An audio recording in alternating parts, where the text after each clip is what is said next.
Friends. आज मला वाटतं खूप दिवसांनी इंडसचा जो मेन फ्लेवर असतो कॉन्फरन्सचा, ती असे पोस्ट कोविड ज्याला आपण म्हणू शकतो, अशी कॉन्फरन्स आज आम्ही कम्प्लीट केली. पुण्यामध्ये लेमन ट्री म्हणून जे मोठं 5 स्टार हॉटेल आहे, त्याच्यामध्ये आज 1 नाईट 2 डेची कॉन्फरन्स होती असोसिएट ग्रुपची. साधारण गव्हर्नमेंटने जो प्रोटोकॉल सांगितला त्याप्रमाणे 50 लोक होती साधारण. सो आम्ही खूप दिवसांनी तो फ्लेवर आम्ही पण सगळ्यांनी एन्जॉय केला, कारण का गेले 8 महिने 9 महिने हा मिसिंग फॅक्टर होता आपल्या अख्ख्या ऑर्गनायझेशनमध्ये. खूप वेळेला आपल्याला ती करायची इच्छा असते पण आपण करू शकलो नव्हतो. फक्त डिजिटलायझेशनवरच आपण काम करत होतो. पण फिजिकल टच जो आपल्याला त्याचा 20 वर्षाचा एक्सपिरियन्स आहे, तो आज आम्ही खूप दिवसांनी एक्सपिरियन्स घेत आहोत. आणि करायला खूप मजा आली, कारण का तो रंगरदिंगा, ती कॉकटेल पार्टी, ती टीम बिल्डिंग ऍक्टिव्हिटी, त्याच्यानंतर लाईव्ह लेक्चर्स, लोकांचं पार्टिसिपेशन, इन्व्हॉल्वमेंट. संध्याकाळी आम्ही बाहेरचे ट्रेनर्स बोलवले होते, त्याच्यामुळं इव्हनिंगला टीम बिल्डिंग ऍक्टिव्हिटीचे काही गेम्स आम्ही घेतले, 4 ते 5 गेम घेतले. त्यानंतर कॉकटेल डिनर होतं. आपल्या कोर टीम मेंबरचा एक वाढदिवस पण होता, नितीन कोळी सरांचा वाढदिवस होता, त्याच्यामुळं तो पण एक फ्लेवर आम्हाला थोडासा एन्जॉय करता आला. पण ओव्हरऑल आम्ही खूप दिवसांनी हा एक्सपिरियन्स घेतला की कॉन्फरन्स, याच्यामुळे आपल्याला खूप लोकांना एक किक मिळते, काम करायची इच्छा मिळते, किंवा खूप लोकांचा एक पर्सनल डेव्हलपमेंटचा एक एलिमेंट असतो आणि कुठेतरी बाहेर जायला मिळतं, 4 लोकांना मिसायला मिळतं, पॉझिटिव्ह ऍटिट्यूड असलेले किंवा अचिव्हर्स लोकांच्या राहण्याची एक संधी मिळते. हा जो मिसिंग फॅक्टर होता तो कालपासून सुरू झाला असं मी म्हणू शकेन, कारण का आता परत या डिसेंबरमध्ये अजून एक 1 डे कॉन्फरन्स येणार आहे. म्हणजे कॉन्फरन्समुळे आपल्याला जो एक बूस्ट मिळायचा किंवा पुश मिळायचा आपल्याला, तो फ्लेवर आता कोरोना नंतर सुरू झालेला आहे. आणि आपण त्यात आता जो प्रोटोकॉल आहे, गव्हर्नमेंटची जी गोष्ट सांगितली ती सांभाळूनच आपण करतो, तेव्हा ती भीती नाहीये. पण आपल्याला ज्याच्यामुळे काम करण्याची ऊर्जा मिळते की एनर्जी मिळते, ती गोष्ट म्हणजे कॉन्फरन्सिंग. आणि ऍक्च्युली ते केल्यानंतर आम्ही पण खूप रिफ्रेश झालो ती सगळी गोष्ट करून. आणि याच्यात मला आता दिसतंय साधारणतः आपण 108 लोक आहे. या 108 पैकी 40 एक लोक असे मला चेहरे दिसत आहेत जे काल आज सकाळ संध्याकाळपर्यंत आमच्याबरोबर होते. आय एम शुअर की त्यांनी पण ही गोष्ट एन्जॉय केली असेल. गेल्या 8 महिन्यामध्ये त्यांना तो फ्लेवर मिळाला नसेल. फक्त घरच्यांचे चेहरे ते बघत होते गेले 8 महिने.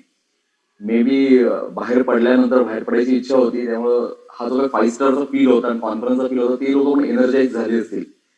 कोल्हापूरची लोक होती, पुण्यातली लोक होती, मेजॉरिटी मुंबईची लोक होती, काही सुरतच्या वरून पण लोक आली होती. सो आमचे 2 दिवस खूप छान गेले आणि आम्ही खूप तुम्हाला मिस केलं, कारण का लिडरशिप मध्ये जे लिडर्स आहेत त्या ब्रॅकेटमध्ये लोक आहेत ती खूप आम्हाला कमी दिसली. मे बी कोरोनामुळे तो रिस्ट्रिक्टेड नंबर होता, 50च्या वरती जायचं नव्हतं, म्हणून काही लोकांनी आपण थांबले असतील की माझ्या लोकांना घेऊन जाऊ, मी थांबतो. पण आय होप केलं काही दिवसांनी याच्यातून पण आपण बाहेर पडून पण सगळे मोठी कॉन्फरन्स एन्जॉय करू. अजित आणि प्रकाश व्यवस्थित ऐकू येतं तुम्हाला सगळ्यांना? सुरू करूया आपण सेशन व्यवस्थित. प्रकाश, अजित, ओके. सिद्धांत साळुंके म्हणतो व्यवस्थित ऐकू येते. तर माझा पहिला, येस. येस सर, माझा पहिला पॉईंट तुम्हाला सगळ्यांना सांगायचा असेल की काल जी एक गोष्ट अनाऊन्स झाली, काल परवा 3 दिवसापूर्वी एक गोष्ट अनाऊन्स झाली, ती म्हणजे तोच फ्लेवर, तीच एनर्जी, ती म्हणजे 1 night 2 days conference Panchgani Mahabaleshwar. आणि गेल्या 20 वर्षामध्ये त्या डेस्टिनेशननी, पाचगणीनी किंवा त्या मिलेनियम पार्क जी प्रॉपर्टी आहे, त्यांनी बऱ्याचशा इंडस्ट्रीच्या करिअरमध्ये कुठे ना कुठेतरी खारुताईचा वाटा लावलेला आहे. कारण की गेल्या 20 वर्षात आम्ही अनेक कॉन्फरन्स पाचगणीच्या रिसॉर्टमध्ये घेतलेली आहेत. आणि पाचगणी महाबळेश्वर किंवा ह्या सगळ्याच गोष्टी सगळ्यांच्या आयुष्यात एक महत्वाची गोष्ट आहे, कारण का थंड ठिकाणचं ठिकाण आपण काय म्हणतो, थंड हवेचं ठिकाण आपण ज्याला म्हणतो, ती गोष्ट आहे. आणि पाचगणी महाबळेश्वर सगळ्यांनाच आवडीचा भाग आहे. तर ही मिलेनियम पार्क इथे जी कॉन्फरन्स होणार आहे, त्यातल्या बऱ्याच तुमच्यातल्या 108 पैकी बऱ्याचशा लोकांनी कधी ना कधी कॉन्फरन्स किंवा ते प्रॉपर्टी एन्जॉय केली असेल. तर माझं म्हणजे तुम्ही आता तुमच्याकडे बघण्यापेक्षा तुमच्या लोकांना कसं आणू शकतो ही जास्त महत्वाची गोष्ट आहे. कारण तो फ्लेवर, ती एनर्जी, तो कॉम्पोनंट, तो एलिमेंट आपण त्या नवीन लोकांना कसं देऊ, हा महत्वाचा विषय. आणि गिव्हन अ चॉईस, डिस्ट्रीब्युटरला आवडलेलीच गोष्ट आज आपण सगळ्यांसमोर आणू शकतो, ती म्हणजे फक्त 20 IVPs. माझ्या दृष्टीने 20 IVP हा माणूस एका दिवसात करण्यासारखी गोष्ट आहे. 20 IVP, त्याला फोर्टनाईट, वीक, महिना जर प्लॅनिंग करत असेल तर माझ्या दृष्टीने ते फेल्युअर आहे. मी परत सांगतो, माझ्या दृष्टीने ते फेल्युअर आहे. 20 IVP म्हणजे 3 सेल पाहिजे. जुनी जर करायला गेला, डीएनए केलं तर 2 सेल झाले असते, 10-10 IVPs. पण आपण मुद्दाम पर्पजली 3 सेल का सांगतोय, जेणेकरून तुम्हाला तुमच्या टीम मध्ये नवीन 3 डोकी येतील, 3 माणसं येतील. आणि 3 माणसं जेव्हा आत येतात तेव्हा ते 100 लोकांची लिस्ट आत घेऊन घेतात. म्हणजे तुम्हाला तुमच्या धंद्यामध्ये रॉ मटेरियल ते रेडीमेड घेऊन येतात. म्हणून मुद्दाम आम्ही 3 सेल सांगितले. एखाद्याने एक सेल केला असता, समजा डबल फॅमिली ऑप्टिमा घेतला असता, तर मे बी त्याचे 20 IVP क्रॉस झाले असते, एका सेलमध्ये पण झाले असते. पण आपल्याला बाहुबली सेल नकोय, की एक लमसम सेल नकोय. आपल्याला मुद्दाम वेगळी लोक का पाहिजे? बरं, तो छोटा सेल असेल, छोटा IVPचा असेल, नो प्रॉब्लेम. आपल्याला आता माणूस महत्वाचा आहे, एक तुम्हाला पार्टनर महत्वाचा आहे, एक नवीन इंडसाइट महत्वाचा आहे, जेणेकरून तो एक नवीन लिस्ट आत घेऊन येईल आणि तुम्हाला काम करायला त्याच्याकडे रॉ मटेरियल अवेलेबल होईल. त्याच्यामुळे 3 सेल आणि 20 IVP विच इज एका दिवसात करण्यासारखी गोष्ट आहे. त्याच्यात खूप प्लॅनिंग, खूप स्ट्रॅटेजी, खूप डिस्कशन, खूप अपलाईन बरोबर लेट नाईट मीटिंग काही गरज नाहीये. कॉमन सेन्स सांगतो की मला छोटे छोटे 3 सेल करायचे आणि 20 IVP करायचे. तुमच्या डोळ्यासमोर अशी खूप लोक असतील की जे 5-6 हजार रुपये, 8-10 हजार रुपये, 15 हजार रुपये पटकन देऊ शकतील. अशी कोण लोक आहेत, हा पहिला विचार करायला पाहिजे. सेकंड एक विचार करायला पाहिजे की मी अशा कुठल्या लोकांना आणू की ज्यांना माझ्यासारखे पैसे कमवायचे. अशी मी कुठली लोक बघतोय की ज्यांना माझ्यासारखे आयुष्यामध्ये सेकंड सोर्स ऑफ अर्निंग पाहिजे. अशी मी कुठली लोक बघू शकतो की ज्यांना असं आउटिंग आवडतं. अशी कुठली लोक बघू शकतो की ज्यांना पर्सनॅलिटी डेव्हलपमेंटमध्ये इंटरेस्ट असतो, त्याला काहीतरी नवीन आयुष्यामध्ये करायची इच्छा आहे. अशी जर लोक तुम्ही बघितले ज्यांची अरेंजमेंट 8 ते 10 हजार, 12 ते 15 हजारचे आसपास इमिजिएट पैसे देऊ शकतात, असं जर तुम्ही आजूबाजूला बघितलं तुम्हाला असंख्य लोक सापडतील. आता कोरोनामध्ये असे अनेक लोक आहेत की ज्यांना साईड बाय साईड काहीतरी करायला पाहिजे, हा धडा नक्की त्यांना मिळालेला आहे. एकाच अर्निंगवर डिपेंड नाही राहायला पाहिजे. हे आता खूप लोकांना पटलेलं आहे की एक 1:1 काहीतरी घरामध्ये असलं पाहिजे. की मी पुण्यामध्ये राहतो, पुणे विद्येचं माहेरघर आहे. पुण्यामध्ये पूर्वी म्हणजे साधारण 80-90 मधली गोष्ट आहे, 30 वर्षापूर्वीची गोष्ट आहे. पुण्याचं विद्येचं माहेरघर म्हणजे पुण्यामध्ये जर एका कुटुंबामध्ये 2 अर्निंग सोर्स पाहिजे असेल, इथं अजित परांजपे आणि मिसेस दांडेकर पण आहे, त्यांना पण माहिती असेल, पुण्यामध्ये 2 सोर्स ऑफ अर्निंग पाहिजे असेल तर टिपिकल मेंटॅलिटी पुणेकरांची एक होती की नवरा नोकरीला जाणार आणि बायको घरात क्लासेस घेणार, ट्युशन. कारण पुणे विद्येचं माहेरघर, तर घरामध्ये क्लासेस खूप चालायचे, त्यातनं तरी पैसे यायचे. पण आता हळूहळू 30 वर्षामध्ये त्या पुण्यातल्या लोकांचा हाऊस वाईफचा माइंडसेट बदललेला आहे की ते आता चांगलं सोर्स ऑफ अर्निंग बघतायत. म्हणजे एक कळलेले सगळ्यांच्या घरामध्ये, पुण्यामध्ये, नवी मुंबईमध्ये, मुंबईमध्ये, कुठल्याही शहरामध्ये की एका सोर्स ऑफ अर्निंगवर डिपेंड राहून चालणार नाही. घरामध्ये 2 तरी अर्निंग सोर्स पाहिजे. म्हणजे विहिरीमध्ये 2 तरी पाणी उपसायच्या गोष्टी पाहिजेत. एका उपासनेवर राहून चालणार नाही. एवढं सगळ्यांना कळलंय. म्हणजे एवढं तुमच्या आजूबाजूला नक्की लोक असतील की 5-6 हजार रुपये, 8-10 हजार रुपये, 15-1 हजार रुपये खर्च करून किंवा इन्व्हेस्ट करून त्यांना या ग्रुपमध्ये आणू शकतो. हे सर्वात महत्वाचं आहे. हा तुम्हाला तुमचा पहिला फोकस क्लिअर व्हायला पाहिजे की 20 IVP नक्की करू शकतात. काही अशी रॉकेट सायन्स नाहीये आणि त्या अपलाईनची गरज असं काही नाहीये. तुम्ही जर जुजबी बोलू शकला, बेसिक बोलू शकला आणि त्या लोकांना जर इन्व्हाइट केलं आणि तुम्ही म्हणजे मी माझी आवडती 2-3 तुम्हाला उदाहरणं सांगतो. तर बेसिक काम म्हणजे काय, मुंबईमध्ये परळच्या भागामध्ये गणपतीचे कारखाने खूप आहेत. तसं पुण्यामध्ये पण वाघोलीमध्ये पुण्यामध्ये गणपतीचे कारखाने खूप आहेत. ते जे नवीन आर्टिस्ट असतात त्यांना गणपतीची मूर्ती जनरल रंगवायला देतात. म्हणजे पितांबर रंगवायला देतील, हात रंगवायला देतील, सगळं रंगवायला देतील. पण जो मेन आर्टिस्ट असतो तो फक्त डोळे येऊन भरतो. का तो डोळे येऊन भरतो? कारण त्या डोळे भरल्यामध्ये त्या मूर्तीमध्ये एक ती मूर्ती खूप आपलीशी वाटते. ती मूर्तीमध्ये एक जान वाटते की त्या डोळ्यामध्ये तो जीव यायला पाहिजे. त्यामुळे तो मेन आर्टिस्ट तेवढंच करतो, बाकीचं काम सगळं ज्युनियर आर्टिस्ट करतो. तसंच आपल्याकडे की आपण जर बेसिक दुसरी काम करून ठेवलं आणि मेन त्यांनी फक्त जर क्लोजिंग केलं, त्यांनी फक्त एक चांगलं प्रेझेंटेशन घेतलं तर तुमचं काम सोपं होईल आणि तुमच्या अपलाईनचंही काम सोपे होईल. आणि एखाद्या माणसाकडे 7-8 हजार रुपये मागणं की 8-10 हजार रुपये मागण्यासाठी खूप मोठ्या अपलाईनची गरज नाही. तो तुमच्या रेग्युलर टच मधला माणूस आहे. तुम्हाला माहिती त्याच्या आवडी निवडी, अपलाईनला माहित नसतं.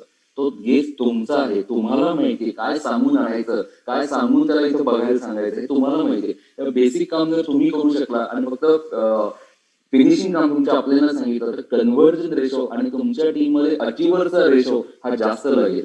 तुम्ही जर फक्त कोबड्या वापरल्या, अपलाईन नावाच्या कोबड्या वापरल्या आणि फक्त अपलाईनवरच डिपेंड राहिला तर तुमच्या टीम मधला अचिव्हरच्या संख्येचा रेशोची काय नंबर खूप कमी राहील, तो ग्रोथ खूप कमी राहील, रिस्ट्रिक्ट राहणार. कारण जर तुम्ही प्रत्येक वेळी डिपेंड कोणावर राहताय, अपलाईनवर राहताय. छोटं काम मी करतो, फिनिशिंगला सरांना बोलवतो. पहिलं काम मी करतो, फिनिशिंगला सरांना बोलवतो. याच्यामुळे नंबर ऑफ अचिव्हर्स तुमच्या टीम मध्ये वाढण्याची प्रोबॅबिलिटी वाढते. कारण का खूप लोकांना तुम्ही ऍक्सेस करताय, खूप लोकांना तुम्ही अपलाईन पर्यंत घेऊन जाऊ शकताय. त्या नंबर ऑफ क्लोजिंग वाढते, नंबर ऑफ प्रेझेंटेशन वाढते, just because of single initiative की बेसिक काम मी करतो, फिनिशिंग फक्त सरांपर्यंत नेतो. पण काही लोक असे असतील नाही सर, बेसिक पासून पण तुम्हीच बघा, फिनिशिंग पण तुम्हीच करा आणि पैसे पण तुम्हीच मागा. त्या टीम मध्ये फक्त 3 किंवा 4 अचिव्हर दिसतील. कारण सगळं सरांना करावं लागतं, सगळं अपलाईनला करावं लागतंय. तसं करून चालणार नाही. मी तुम्हाला अजून एक उदाहरण सांगतो. 10वी मध्ये आपण खूप वेळा बघतो की 10वी मध्ये जेव्हा प्रश्नपत्रिका येते, त्या प्रश्नपत्रिका आल्यानंतर तर जेव्हा पेपर तो मुलगा वाचतो, प्रश्नपत्रिका वाचतो आणि प्रश्नपत्रिका वाचल्यावर त्याला काहीच सुचत नाही. आणि काही सुचत नाही म्हणून तो काय करतो, शेवटी असं डोकं खालती टेबलवर ठेवतो आणि विचार करत बसतो की मनामध्ये एक विचारून जातो आताच्या आता कुठला तरी एक देव यावा आणि त्यांनी माझी सगळी प्रश्नपत्रिका आणि उत्तरपत्रिका सोडवावी, म्हणजे त्यातलं काहीच येत नाहीये, देवाने तो उत्तरपत्रिका माझी लिहावी, असं खूप त्याला वाटतं. पण फ्रँकली असं कधी होऊ शकेल का की त्याला येत नाही म्हणून त्याच्या पेपर लिहायला कोणतरी एक देव येऊन त्याच्या शेजारी बसेल आणि तो उत्तरपत्रिका लिहित नाही होऊ शकत. सेम टू यू, तुमच्या बाबतीत आणि माझ्या बाबतीत पण असं होऊ शकत नाही. माझं काम माझं अप्लाय मी नाही करणार आहे. सेम टू यू, ज्याचं काम त्यालाच करायला पाहिजे. जर माझी लिस्ट आहे, जी लोक आहे, माझ्या लोकांना काय आवडतं मला माहितीये, तर माझं काम मलाच करायला लागेल ना. का मी असं म्हणतो की अप्लाय म्हणून करायला पाहिजे, की अप्लाय तुम्हीच प्रेझेंटेशन द्या, तुम्हीच क्लोजिंग करा आणि तुम्हीच पैसे मागा, नाही होऊ शकत.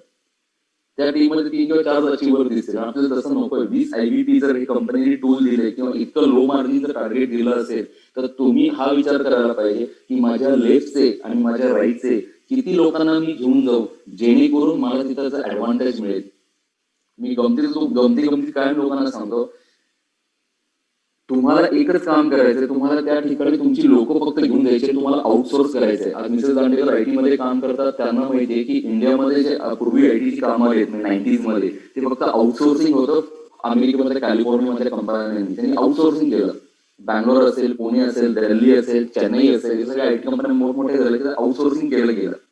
आज सुद्धा आपण आपलं काम जे जमत नाही ते कोणाला आउटसोर्स करतो. म्हणजे आज बघायला गेलं तर प्लंबिंगचं काम आपण आपलं घरी करू शकतो, पण आपण म्हणतो कशाला वेळ एवढा द्यायचं, त्याचे प्लंबरला बोलवून काम करणार, तुम्ही आउटसोर्स केलं. सेम गोष्ट तुम्हाला पण तुमच्या लोकांचं ट्रेनिंग, त्यांची डेव्हलपमेंट, त्यांचं एज्युकेशन कंपनीला आउटसोर्स करायचंय. की कंपनीला काय सांगायचं की मी माझ्या टीम मध्ये 5 लोक अचीव्ह केले, माझ्या टीम मध्ये मी 7 लोक अचीव्ह केले, माझ्या टीम मध्ये मी 8 लोक अचीव्ह केले आणि मी हे सगळ्यांना घेऊन पाचगणीला येतोय आणि मी आउटसोर्स करतो कंपनीच्या सिनियर्सला, कोर टीमला किंवा मॅनेजमेंटला किंवा गव्हर्निंग काउन्सिलला, की आउटसोर्स करतो की तुम्ही या 8 लोकांना ट्रेन करा, या 8 लोकांना एज्युकेट करा, या 8 लोकांची पर्सनॅलिटी डेव्हलप करा आणि 2 दिवसांनी परत माझ्या ताब्यात द्या, म्हणजे मी यांच्यावर अजून चांगलं काम करू शकेन. म्हणजे माझ्या दृष्टीने किती महत्वाचं काम आहे की मला फक्त लोकांना अचीव्ह करून तिथपर्यंत घेऊन जायचंय आणि माझीच लोकांना ट्रेन करून, एज्युकेट करून, पॉलिश करून, त्यांना थोडं अपग्रेड करून ती लोक परत ते माझ्या हातात येणार आहे, जेणेकरून मी फील्डवर पटकन जाऊ शकेन. म्हणजे एखाद्या रॉ माणसाला फील्डवर घेऊन जाणं आणि एखाद्या ट्रेन असलेल्या माणसाला फील्डवर घेऊन जाण्याच्यात खूप फरक पडतो. तुम्ही त्या माणसाला ट्रेन करणार, तुम्ही त्या माणसाला एज्युकेट करणार, तुम्ही त्या माणसाला पॉलिश करणार, तुम्ही त्या माणसाची पर्सनॅलिटी डेव्हलप करणार, याच्यात खूप वेळ जाईल. आउटसोर्स पूर्ण कंपनीला आणि 1 नाईट 2 डेज मध्ये कुठं तर 5 गणीला तो माणूस, तुमचाच माणूस, तुम्हाला 2 दिवसामध्ये त्याच्यामध्ये फरक दिसेल. आज पण जी कॉन्फरन्स झाली त्या कॉन्फरन्समध्ये तुम्हाला दिसेल की आज खूप लोकांमध्ये जमीन आसमानचा फरक नसेल पडला, पण थोडाफार तर नक्कीच फरक आपण पाडू शकलो आहे. एका रात्रीत जमीन आसमानचा फरक नाही पडू शकत, पण त्यांच्या पर्सनॅलिटीमध्ये काय फरक पडला पाहिजे हे त्यांना लक्षात आलं. क्लोजिंग इन्व्हिटेशन कसं करायला पाहिजे हे त्यांना कळलं. आज एक विजन कशी ठेवली पाहिजे हे त्यांना कळलं. इंडसला का वेळ द्यायला पाहिजे हे त्यांना कळलं. इंडस मधून आपण काय अचीव्ह करणार हे त्यांना कळलं. म्हणजे हा थोडा थोडा फरक एका रात्रीत कोणी पडू शकला, त्याच्या ट्रेनिंगमुळे पडू शकला. सेम लॉजिकनी तुम्ही जर तुमची लोक पाचगणीला पाठवू शकला, किती सोपं आहे तुमच्या धंद्यासाठी. तुमच्याच बिझनेसचा बॅकअप किती आपण स्ट्रॉंग करू शकतो हे त्याच्यामधलं महत्वाचं गणित आहे. कारण तुम्हाला एका फोर्टनाईट मध्ये, एका महिन्यामध्ये, एका वर्षामध्ये, 3 वर्षामध्ये तुम्हाला जी काही तुम्ही जे विजन बघताय, तुम्ही जे पिक्चर बघताय, ह्याला बॅकअप कोण आहे? तुम्हाला तुमची डाऊनलाईन आहे, तुम्हाला तुमची टीम आहे. टीमवर्क जर स्ट्रॉंग असेल आणि टीम मध्ये अंडरस्टँडिंग असेल लोक जर असेल, तर तुम्हाला काम करायला सोपं जाणार आहे. आणि हे तुमचं काम सोपं करायला त्या कॉन्फरन्सचं ट्रेनिंग तुम्हाला तुमच्या टीमसाठी खूप उपयोगी पडेल. म्हणून मी तुम्हाला सांगतोय की तुम्ही अचीव्ह करण्यापेक्षा तुमच्या टीमच्या लेफ्ट मधली आणि तुमच्या टीमच्या राईट मधली किती लोकांना घेऊन तुम्ही येता हे जास्त महत्वाचा प्रश्न आहे. हे माझ्या दृष्टीने खूप महत्वाची अचिव्हमेंट आहे. तर तुम्ही हे स्वप्न रंगवू नका की मी कधी तिथं कसं पोहोचू शकेन, हे फेल्युअर मग तुमचं आणि माझं. हे स्वप्न रंगवा की माझ्या लेफ्टचे, माझ्या राईटचे किती लोकांना मी घेऊन जाऊ शकतो, हे महत्वाचं आहे. आज जर तुम्ही कोणाला प्रेझेंटेशन दिलं आणि तो समजा जॉईन झाला, तर हा चॉईस तुम्ही पण त्याला दिला पाहिजे की तू पण 20 IBP कर, तुला पण आपण घेऊन जाऊ तिथं. हा चॉईस तुम्ही त्याला सांगा. इव्हन तुम्ही तुमच्या प्रेझेंटेशन मध्ये पण हे सांगायला पाहिजे की तुला 1 नाईट 2 डेजच्या कॉन्फरन्सला यायचंय का, तुला तुझ्या पर्सनॅलिटीमध्ये अपग्रेड करायचंय का, तुला काही थोडंसं एक्सपोजर आयुष्यात पाहिजे का, तुला तुझ्या बिझनेसमध्ये काही वेगळा अँगल आणायचा असेल, समजा तो नोकरी करत असेल, एखादा व्यवसाय करत असेल, तरी आपलं ट्रेनिंग, आपलं एज्युकेशन, आपलं पॉलिशपणा हा त्याच्या बिझनेसमध्ये, त्याच्या सर्व्हिसमध्ये नक्कीच व्हॅल्युएट करणार आहे. 100% व्हॅल्युएट करणार आहे. पण तुम्ही ती गोष्ट तुम्ही त्याला कशी सांगता हे खूप महत्वाचं आहे. सो माझं परत कळकळीचं म्हणणं आहे की तुम्ही जर तुमचं स्वप्न रंगवत असाल की मी कसं कॉन्फरन्सला येऊ, तर माझं म्हणणं की फेल्युअर आहे. तुम्हाला तुमच्या टीम मध्ये किती लोकांना आणू शकता हे जास्त महत्वाचं आहे. हे ज्याला कळलं त्याला ग्रोथ कळली, त्याला नेटवर्किंग कळलं. सो माझा नेक्स्ट पॉइंट आहे की नेटवर्क मार्केटिंग मध्ये मुळात आता इथं नवीन लोक किती मला माहित नाही, मला काही जुने चेहरे दिसत आहे, पण नेटवर्क मार्केटिंग मध्ये येण्याचं महत्वाचं कारण जे जगामध्ये मानलं गेलंय ते म्हणजे तुम्हाला स्वतःचा आयुष्यातला वेळ विकत घेता येतो. म्हणजे एखादी गोष्ट म्हणजे आज मला वाटतं की इंडिया आणि ऑस्ट्रेलियाची मॅच होती T20ची बहुतेक, आणि आम्ही निघताना चेकआउट करताना हॉटेलच्या लॉबीमध्ये काहीतरी चालू होतं. तर 20 ओव्हरमध्ये समोरच्या एखाद्या टीमनी समजा 100 रन्स केले असेल आणि आपण त्या 10 ओव्हरमध्ये 100 रन्स केल्या, तर पुढच्या 10 ओव्हर खेळायची गरज आहे का हो? तर कॉमन सेन्स सांगतो नाही ना, कारण 20 ओव्हरमध्ये त्यांनी 100 रन्स केले म्हणून आपण पण 20 ओव्हरमध्येच करायला पाहिजे लॉजिक नाही. आपण 10 ओव्हर्समध्येच केलं ना, म्हणजे पुढच्या 10 ओव्हर्स आपण सेव्ह केल्या, आपण खेळायची गरज नाहीये. त्याच लॉजिक प्रमाणे वय वर्ष समजा 25 ला मुलगा 23 ला ग्रॅज्युएट झाला, 20 ला ग्रॅज्युएट झाला आणि त्यांनी समजा नोकरी पकडली, एज ऑफ 60 पर्यंत काम करतो, म्हणजे 34 ते 35 वर्ष माणूस काम करतो, नोकरी करतो. मग 35 वर्ष काम करून समजा त्या माणसाने 60 लाख रुपये बाजूला ठेवले, 35 वर्ष काम करून 60 लाख रुपये तो जमवू शकला. सगळे खर्च जाऊन, मुलांची लग्न, फ्लॅट घेऊन, गाडी घेऊन, फॉरेन ट्रिप करून सगळे 50 ते 60 लाख रुपये त्यांनी जमवले. त्याला 35 वर्ष त्यासाठी थांबावं लागलं. 35 वर्ष त्याला काम करावं लागलं. 35 वर्ष स्वतःचा ट्रेड करावा लागला, स्वतःच्या वेळेचा ट्रेड करावा लागला. रोज वेळ त्यांनी विकला मालतरी. मग ही 35 वर्ष करून 60 लाख रुपये कमवण्यापेक्षा मी नेटवर्क मार्केटिंग मध्ये येऊन 10 वर्षात जर 60 लाख रुपये बाजूला करू शकलो, तर माझ्या आयुष्यातली 25 वर्ष मी वाचवली नाही का? उत्तर होय. नेटवर्क मार्केटिंग मध्ये येऊन जी गोष्ट मला 35 वर्षात करावी लागणार होती, ती गोष्ट जर मी 10 वर्षात करू शकलो, तर मी माझ्याच आयुष्यातले 25 वर्ष विकत घेतोय, म्हणजे वेळ विकत घेतोय. हे सर्वात मोठं स्ट्रॉंग रिझन आहे. 2 डायरेक्ट करून 500-500 रुपये मिळाले किंवा 2 डायरेक्ट करून मला डायरेक्ट इन्सेंटिव्ह मिळाला, ही इनिशियल विजन खूप छान वाटते. पण लॉंग टर्म जर करिअर करायचं असेल, लॉंग टर्म जर तुम्ही याच्यामध्ये बघत असाल, तर हे बघायला पाहिजे, या एकच जन्म जर माणसाला मिळतो, तर माझ्या आयुष्यामधला मी माझा वेळ वाचवू कसा शकतो, माझ्या आयुष्यातला वेळ विकत कसा घेऊ शकतो. तर एकच गोष्ट आहे की स्वतःचा ट्रेड करण्यापेक्षा, स्वतःच्या कामाचा वेळेचा ट्रेड करण्यापेक्षा मी तो वेळ कसा वाचवू शकतो, आयुष्यातला माझं आयुष्य वेळ विकत कसा घेऊ शकतो. तर एकच गोष्ट आहे की आयुष्यात ज्या जबाबदाऱ्या आहेत, गरजा आहेत, त्याला लागणारा पैसा जर लहान वयात मी बाजूला करू शकलो, तर पुढचं लाईफ मी फ्री बर्ड आहे, पुढचं आयुष्य माझं आहे, मी कोणाला बांधिलकी नाहीये. That is the most important, काय म्हणू शकतो, एक बेनिफिट मी म्हणू शकेन नेटवर्क मार्केटिंगचा आहे, जो आम्हाला सगळ्यांना माहिती आहे. की फक्त ते 2 डायरेक्ट करून 500 रुपये कमवण्यासाठी नाही येत आलो आपण, त्याच्यापेक्षा खूप मोठ्या गोष्टी इथं आपण करायला आलेलो. सो पहिली गोष्ट, नेटवर्क मार्केटिंग मध्ये तुम्ही स्वतःचा वेळ विकत घेता, आणि दुसरी महत्वाची गोष्ट म्हणजे तुम्ही स्वतःला रिप्लेस करता. कशासाठी? कष्टासाठी रिप्लेस करता. जेव्हा तुमची टीम मोठी होते, तुमची टीम ग्रो व्हायला लागते, तेव्हा तुम्ही 24 तासामध्ये फक्त 10 तास काम करू शकता, 12 तास काम करू शकता. रोज माणूस 24 च्या 24 तास नाही काम करू शकत. इमर्जन्सी मध्ये माणूस 24 तासामध्ये 20 तास काम करू शकतो, दुसऱ्या दिवशी परत 24 तासामध्ये 20 तास इमर्जन्सी मध्ये काम करू शकतो, आयुष्यभर नाही करू शकत. पण माझा साधा प्रश्न आहे की 8 तास काम करून 80 तासाचे पैसे मिळवता येतात का बाहेरच्या जगामध्ये? म्हणजे इन 8 आवर्स मी 8 तास रोज काम केले तर मला 80 तासाचे पैसे मिळतील का? तो उत्तर नाहीये.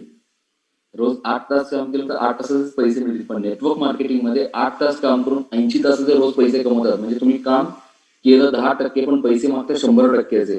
तुम्ही जर समजा नोकरी करत असाल, तुम्ही जर प्रोफेसर असाल आणि जर तुम्ही कॉलेजमधल्या प्रिन्सिपलला जाऊन सांगितलं की मी आज माझे तर लेक्चर्स घेतलेले आहेत, माझे जे पिरियड्स होते मी सगळे घेतलेले, पण इतर प्रोफेसर आहेत त्यांनी जे लेक्चर डिलिव्हर केले त्याच्यावरचा पण मला पगार पाहिजे किंवा बोनस पाहिजे. कॉलेजमध्ये लोक म्हणजे तुमची रिटायरमेंटची वेळ आली साहेब, आणि असं होऊ शकत नाही. दुसऱ्याच्या कामावरचे पैसे तुम्हाला का द्यायला पाहिजे? दुसऱ्याचं काम त्याचं आहे, त्याला पैसे मिळतील. तुमचं काम तुमचं आहे, तुम्हाला तुमच्या कामाचे पैसे मिळतील. पण नेटवर्क मार्केटिंग मध्ये तुमच्या टीम मध्ये जो कोण काम करतो त्याला त्याचे पैसे वेगळे मिळतात, आणि तुम्हाला त्याच कामाचे परत पैसे वेगळे मिळतात. म्हणजे प्रत्येकाला इथं पैसे मिळतात. सब्जेक्ट टू रेशो मॅच व्हायला पाहिजे, 1:1, 1:2 और 2:1.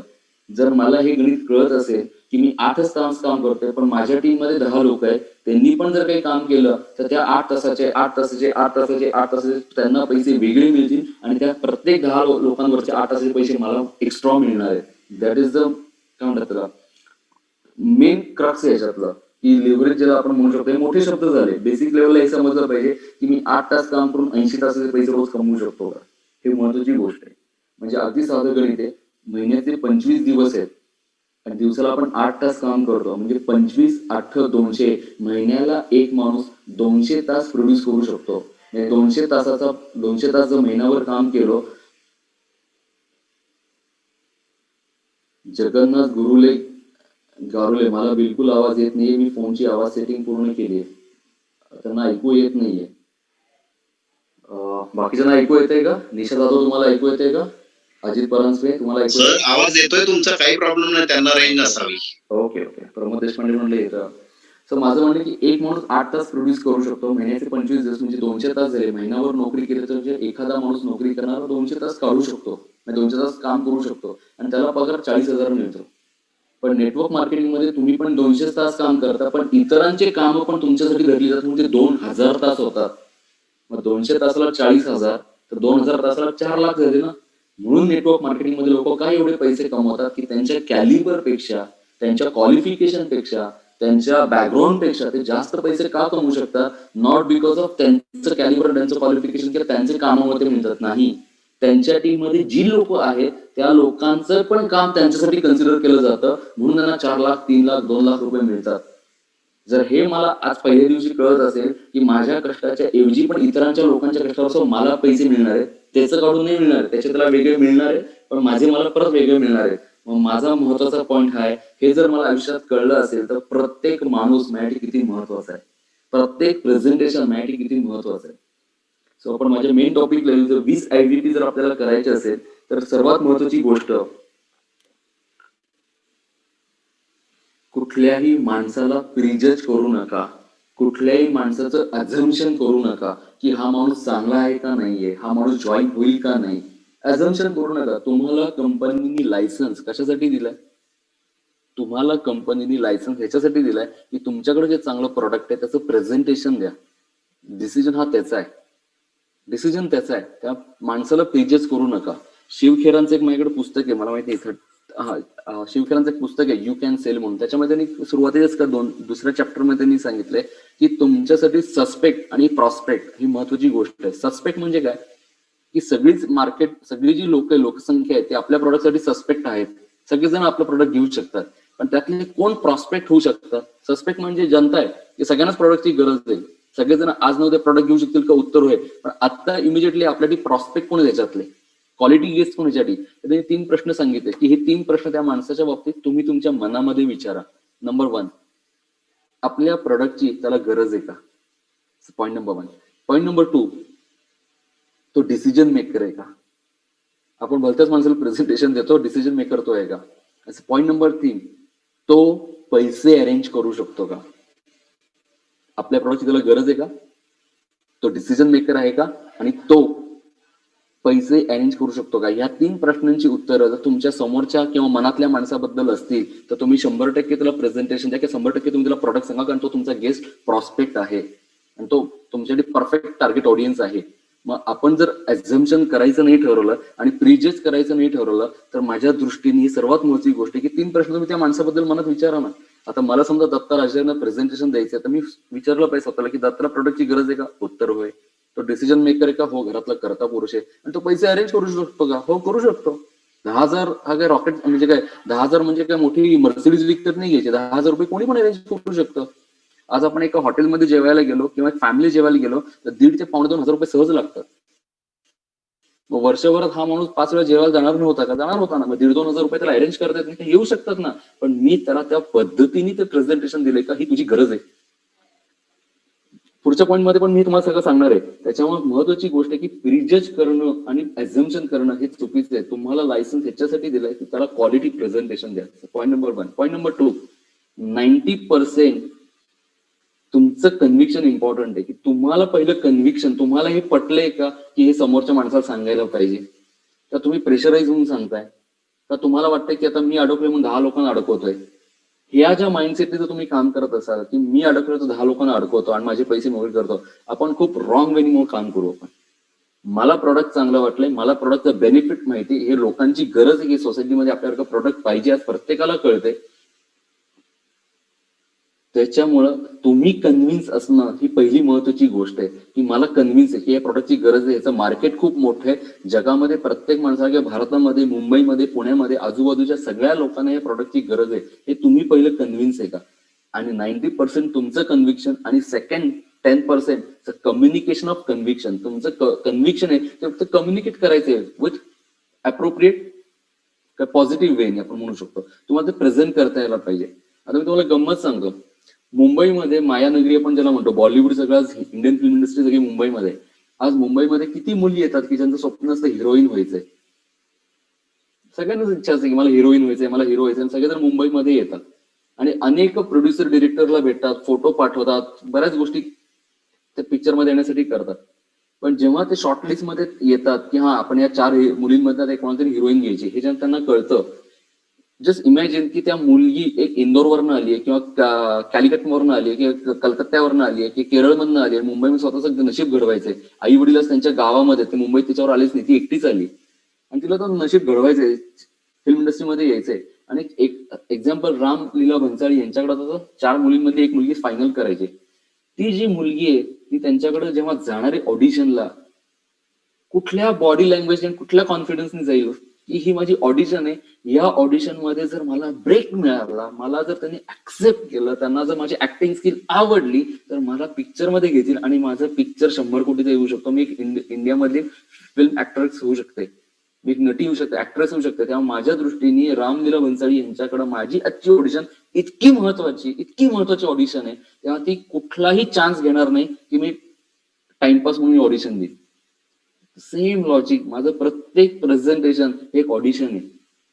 तिथं माझी बॉडी लँग्वेज, माझा कॉन्फिडन्स, माझं स्वतःला प्रेझेंट करण्याची पद्धत, हे माझी ऑडिशन आहे. त्या गेस्टला मी आवडलो पाहिजे, कारण त्याला टेक्निकल कळणार नाहीये, त्याला 10% 15% टेक्निकल कळेल, त्याला प्रिव्हेन्शनचा कॉज कळेल, त्याला त्याचा आपला मेसेज कळेल, पण त्याला चेकअप मधल्या काय म्हणतात त्याला मेडिकल सायन्सला नाही कळणार एका 15 मिनिटाच्या. आपल्याला पण कळलं नव्हतं 15 मिनिटात मेडिकल सायन्स काय, या टेस्ट म्हणजे काय, पण आपल्याला एवढं कळलं होतं की हे चेकअपची गरज आहे, आपल्या आई वडिलांची गरज आहे, वयाची गरज आहे, चेकअप प्रत्येक माणसाने करायला पाहिजे, एवढं कळलं. पण त्याच्यापेक्षा जास्त आपल्याला काय आवडलं, आपल्याला सांगणारा माणूस जो आहे ना, आपल्याला हा पहिला प्रश्न पडला की हा का करतोय, हा का एवढं मला सांगतोय, ह्याला याच्यात काय आवडलंय, हा याच्यात काय ऑपॉर्च्युनिटी बघतोय, हे आपण जास्त बघितलं.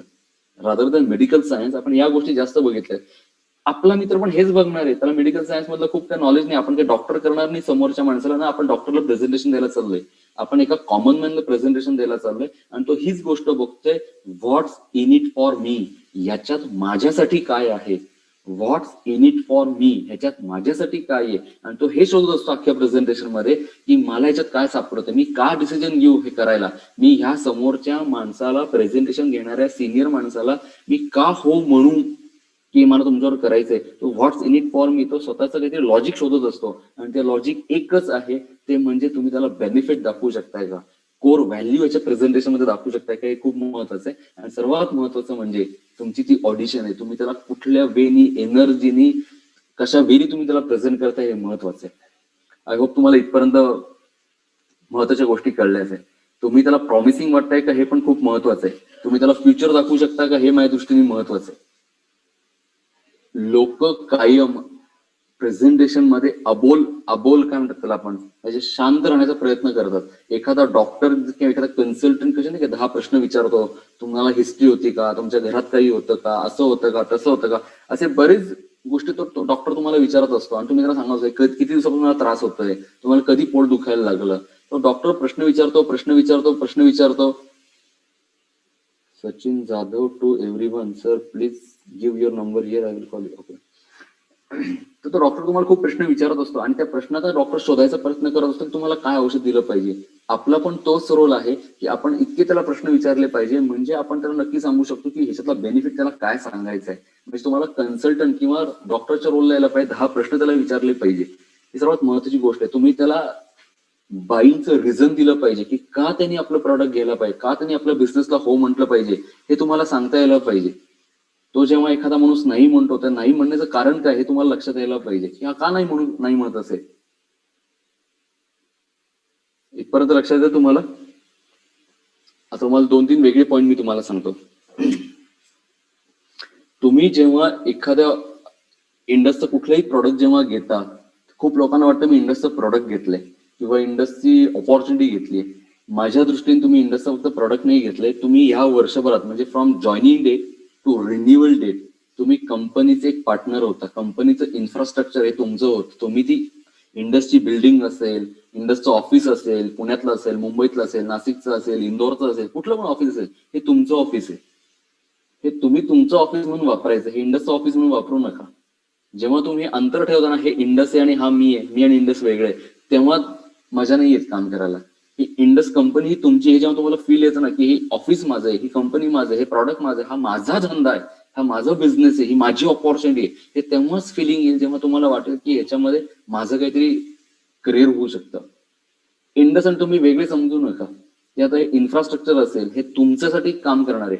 आज जर तुम्ही बघायला गेला तर तुम्हाला जी प्रॉडक्ट डिलिव्हरी मिळते, प्रॉडक्टचं चेकअप जिथं मिळतं, किंवा तो डीएनएचा असेल किंवा ऑप्टिमाचा असेल. आज मला सांगा, नवी मुंबईमध्ये अपोलो हॉस्पिटल आहे. त्या अपोलो हॉस्पिटलची जर तुम्ही लॉबी बघाल तर ॲज एका 3 स्टार 4 स्टार हॉटेल जर ती लॉबी आहे, हॉस्पिटल वाटतच नाहीये. पण ज्या दिवशी तुम्ही इंडसचा फॉर्म साईन करता आणि पैसे भरता, ऑनलाईन भरता, त्या सेकंदापासून ते अपोलो हॉस्पिटल तुमच्यासाठी होतं.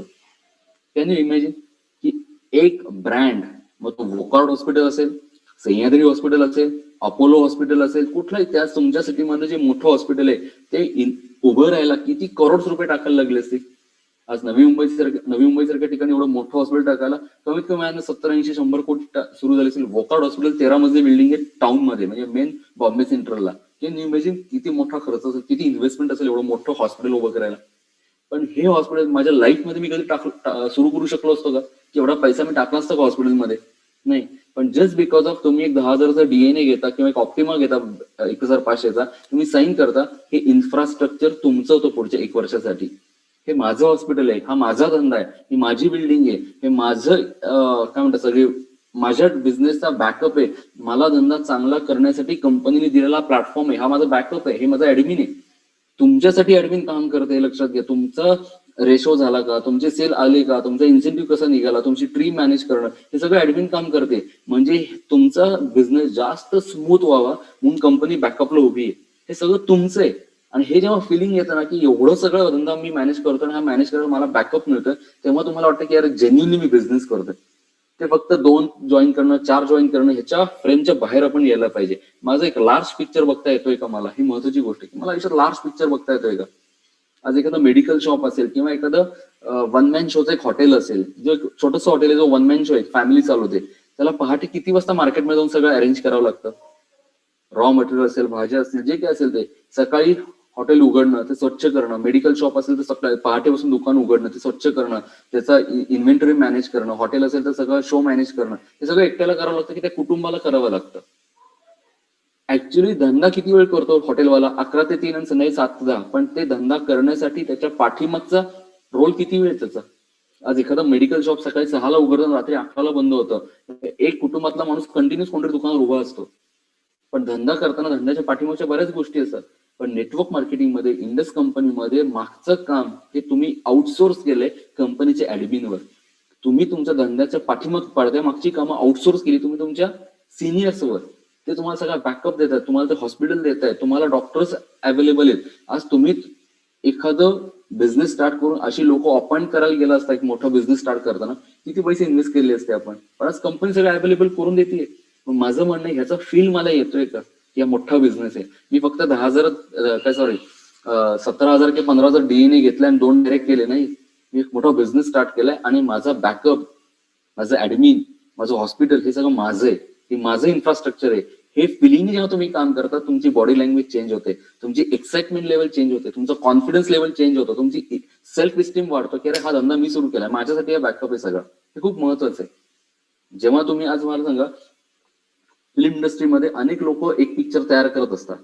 एक म्युझिक डायरेक्टर असतो, एक कोरिओग्राफर असतो, एक डिरेक्टर असतो, एक प्रोड्युसर असतो. पण प्रत्येकाची लँग्वेज बघा काय आहे. जेव्हा ते येतात ना टीव्हीवर शोला, तेव्हा ते म्हणतात की माझ्या पिक्चरमध्ये तुम्ही बघितलं काय? पैसे त्यांनी नाही लावले, तो कोरिओग्राफर आहे.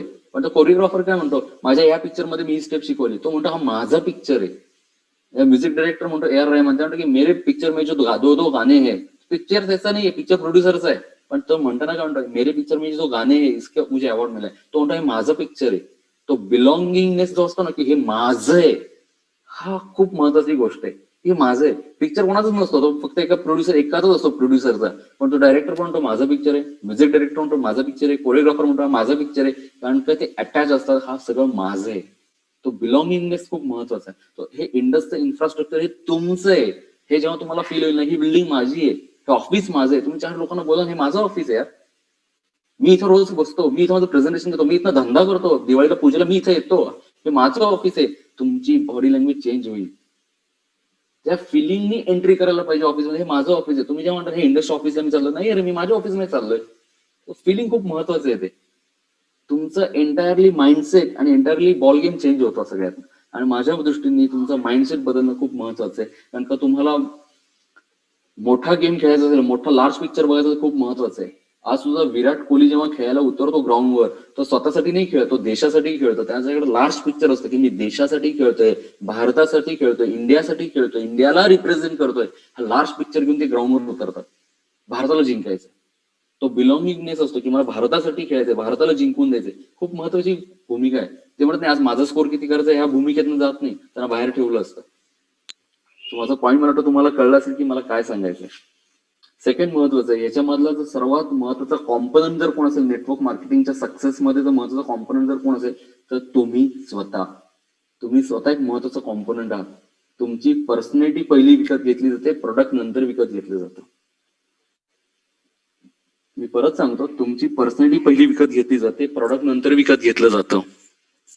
का असं? त्याचं कारण आहे, डायरेक्ट सेलिंग मध्ये किंवा नेटवर्क मार्केटिंग मध्ये तुम्ही महत्वाचे आहात. तुमचं हे वेपन, तुमचे एटिकेट्स, तुमचे मॅनरिझम, तुमचं स्किल सेट, तुमची वागण्याची पद्धत, तुमचं कॅरेक्टर समोरचा माणूस जास्त विकत घेतो. तुम्हाला कोणाकडे घेऊन जायचं असेल तर तो विचार करतो, मी याला घेऊन जाऊ का माझ्या जवळच्या माणसाकडे, तो तेवढा सेन्सिबल आहे का, तो तेवढा वागायला चांगला आहे का, तो व्यवस्थित वागेल का. म्हणजे तो काय विचार करतो, पहिला तुमचा विचार करतो. म्हणजे समजा तुमच्या टीम मध्ये एखादी डाऊनलाईन आली आणि तो डाऊनलाईन त्याच्या गुरुकडे किंवा त्याच्या एखाद्या चांगल्या माणसाकडे तुम्हाला घेऊन जायचं असेल तर 2 वेळा विचार करत असेल का की यार मी यांना घेऊन जाऊ का रे, ते निर्णय यांना योग्य आहे का, हा नीट बोलेल का. हे जेव्हा डाऊनलाईन आपल्याबद्दल विचार करत असेल ना, हे फेल्युअर आहे. मग याचा अर्थ त्यांनी तुम्हाला ऍज अ इमेज म्हणून विकत नाही घेतलंय. म्हणजे अजून कुठेतरी वागण्यामध्ये आपल्यात फरक पडतोय, तर तो तेवढा अपिलिंग अपलाईन म्हणून आपण वाटत नाहीये. म्हणजे माझ्या दृष्टीने पर्सनॅलिटी डेव्हलपमेंट मध्ये तुमचा स्वभाव, तुमचा व्यवहार आणि तुमची वाणी, स्वभाव व्यवहार आणि वाणी ही पर्सनॅलिटी डेव्हलपमेंट मध्ये खूप महत्वाची गोष्ट आहे. तुमची ब्रँड इमेज काय आहे, तुमची पब्लिक इमेज काय आहे, तुमची सोशल इमेज काय आहे, म्हणजे एकूण एकच अर्थ होतो. लोक तुम्हाला विकत घेतील का, हे खूप महत्वाचं आहे. सोशल इमेज खूप महत्वाची आहे. तुम्हाला कोणाच्या तरी घरी घेऊन जायचंय, बघा कोणाच्या घरी घेऊन तुमची ती इमेज कॅरी करता येते का, तुमच्याकडे एटिकेट्स आहेत का, ते मॅनरिझम आहेत का, तुम्ही छान वागू शकता का, छान भेटू शकता का, समोरच्या माणसाला आपलंच करू शकता का, तुम्ही त्याच्यामध्ये जेल होऊ शकता का, चांगलं कनेक्ट होऊ शकतो का. हे खूप महत्वाच्या गोष्टी आहेत, ज्याला आपण म्हणतो ना धंद्यापेक्षा ह्या गोष्टी जास्त इम्पॉर्टंट आहेत माझ्या दृष्टीने. कारण आपण सोशल इंजिनिअरिंग मध्ये, म्हणजे माणसांशी केलेला व्यवसाय आहे. आपला प्रॉडक्ट प्रिव्हेंटिव्ह हेल्थ चेकअप हे कंपनीचं प्रॉडक्ट आहे. मी परत सांगतो आणि अगदी ओपनली सांगतो, प्रिव्हेंटिव्ह हेल्थ चेकअप इंडसचं प्रॉडक्ट आहे. ऍज अ नेटवर्कर तुमचं आणि माझं प्रॉडक्ट काय आहे, समोरचा माणूस, त्याची विचारशक्ती, त्याचा मेंदू, त्याचा माइंडसेट, हे तुमचं आणि माझं प्रॉडक्ट आहे. त्याच्या विचाराला आपलं प्रॉडक्ट अपिलिंग करणं हे जमलं पाहिजे. पंडित मॅडम किंवा पल्लवी मॅडम तुम्हाला लक्षात येते का. ही खूप महत्वाची गोष्ट आहे की तुमची इमेज किंवा तुम्हाला हे समजून सांगता यायला पाहिजे की हे माणसांशी केलेला व्यवसाय, त्याला त्यांच्या विचारशक्तीला, त्यांच्या मेंदूला आपलं प्रॉडक्ट पटण्यासाठी पहिलं आपण त्यांना पटतोय का, आपली पर्सनॅलिटी आपण पटू शकतोय का, हे जास्त महत्वाचं आहे. त्या माझ्या दृष्टीने ही खूप महत्वाची गोष्ट आहे.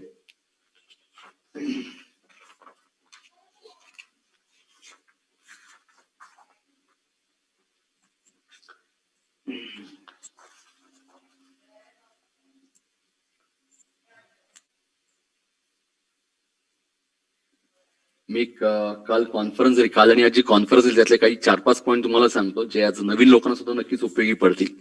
की जगातले जे वर्ल्ड ऍथलीट आहेत किंवा ऑलिम्पिकला जाणारे जे स्पोर्ट्समन असतात, त्यांच्यात आणि आपल्यात जर एक कॉमन गोष्ट जर कुठली असेल, म्हणजे कॉमन गोष्ट कुठली असेल सुजित, तर ती म्हणजे एक, आपण सगळे हंबल बॅकग्राऊंड मधून आलोय. हंबल बॅकग्राऊंड म्हणजे अतिशय साध्या घरातनं आपण आलेलो असतो.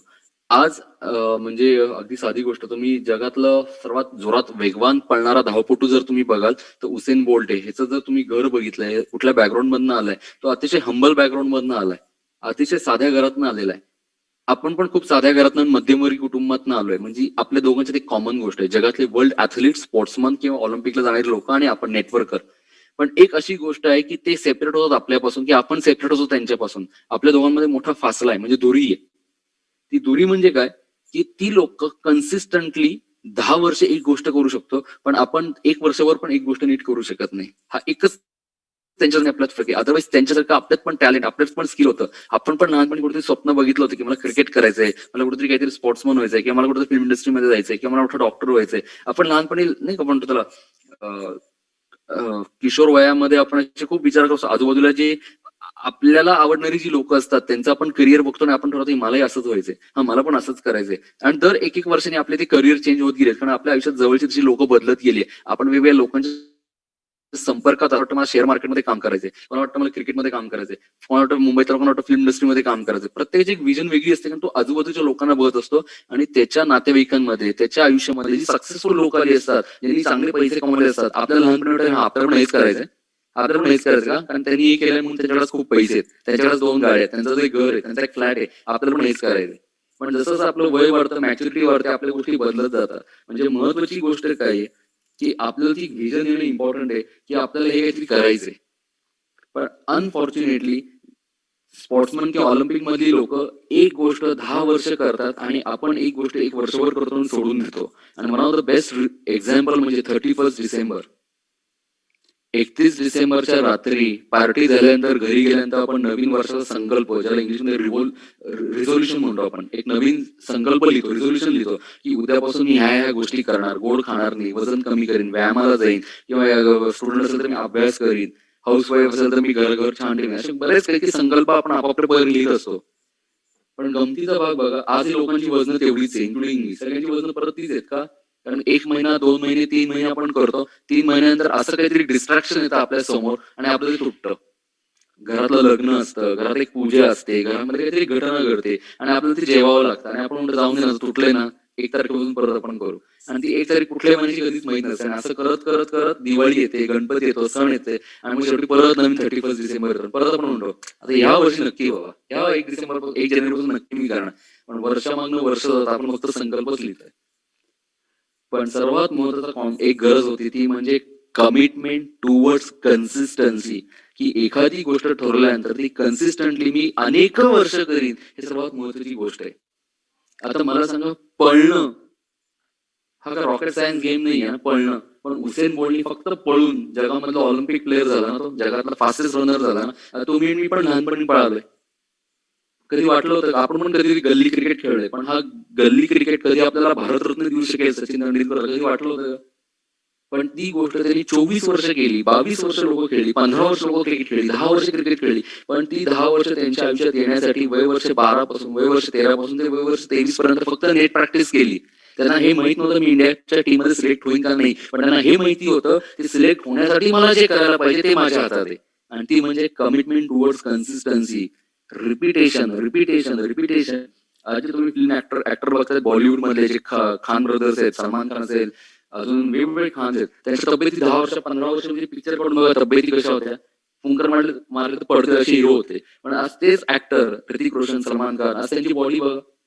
आणि त्यांना कळलं काळानुरूप हे चेंज करणं आवश्यक आहे. हिरो म्हणून त्यांना वाटलं पाहिजे. त्यांच्या तब्येती बनवल्या, आज ते कसे दिसतात.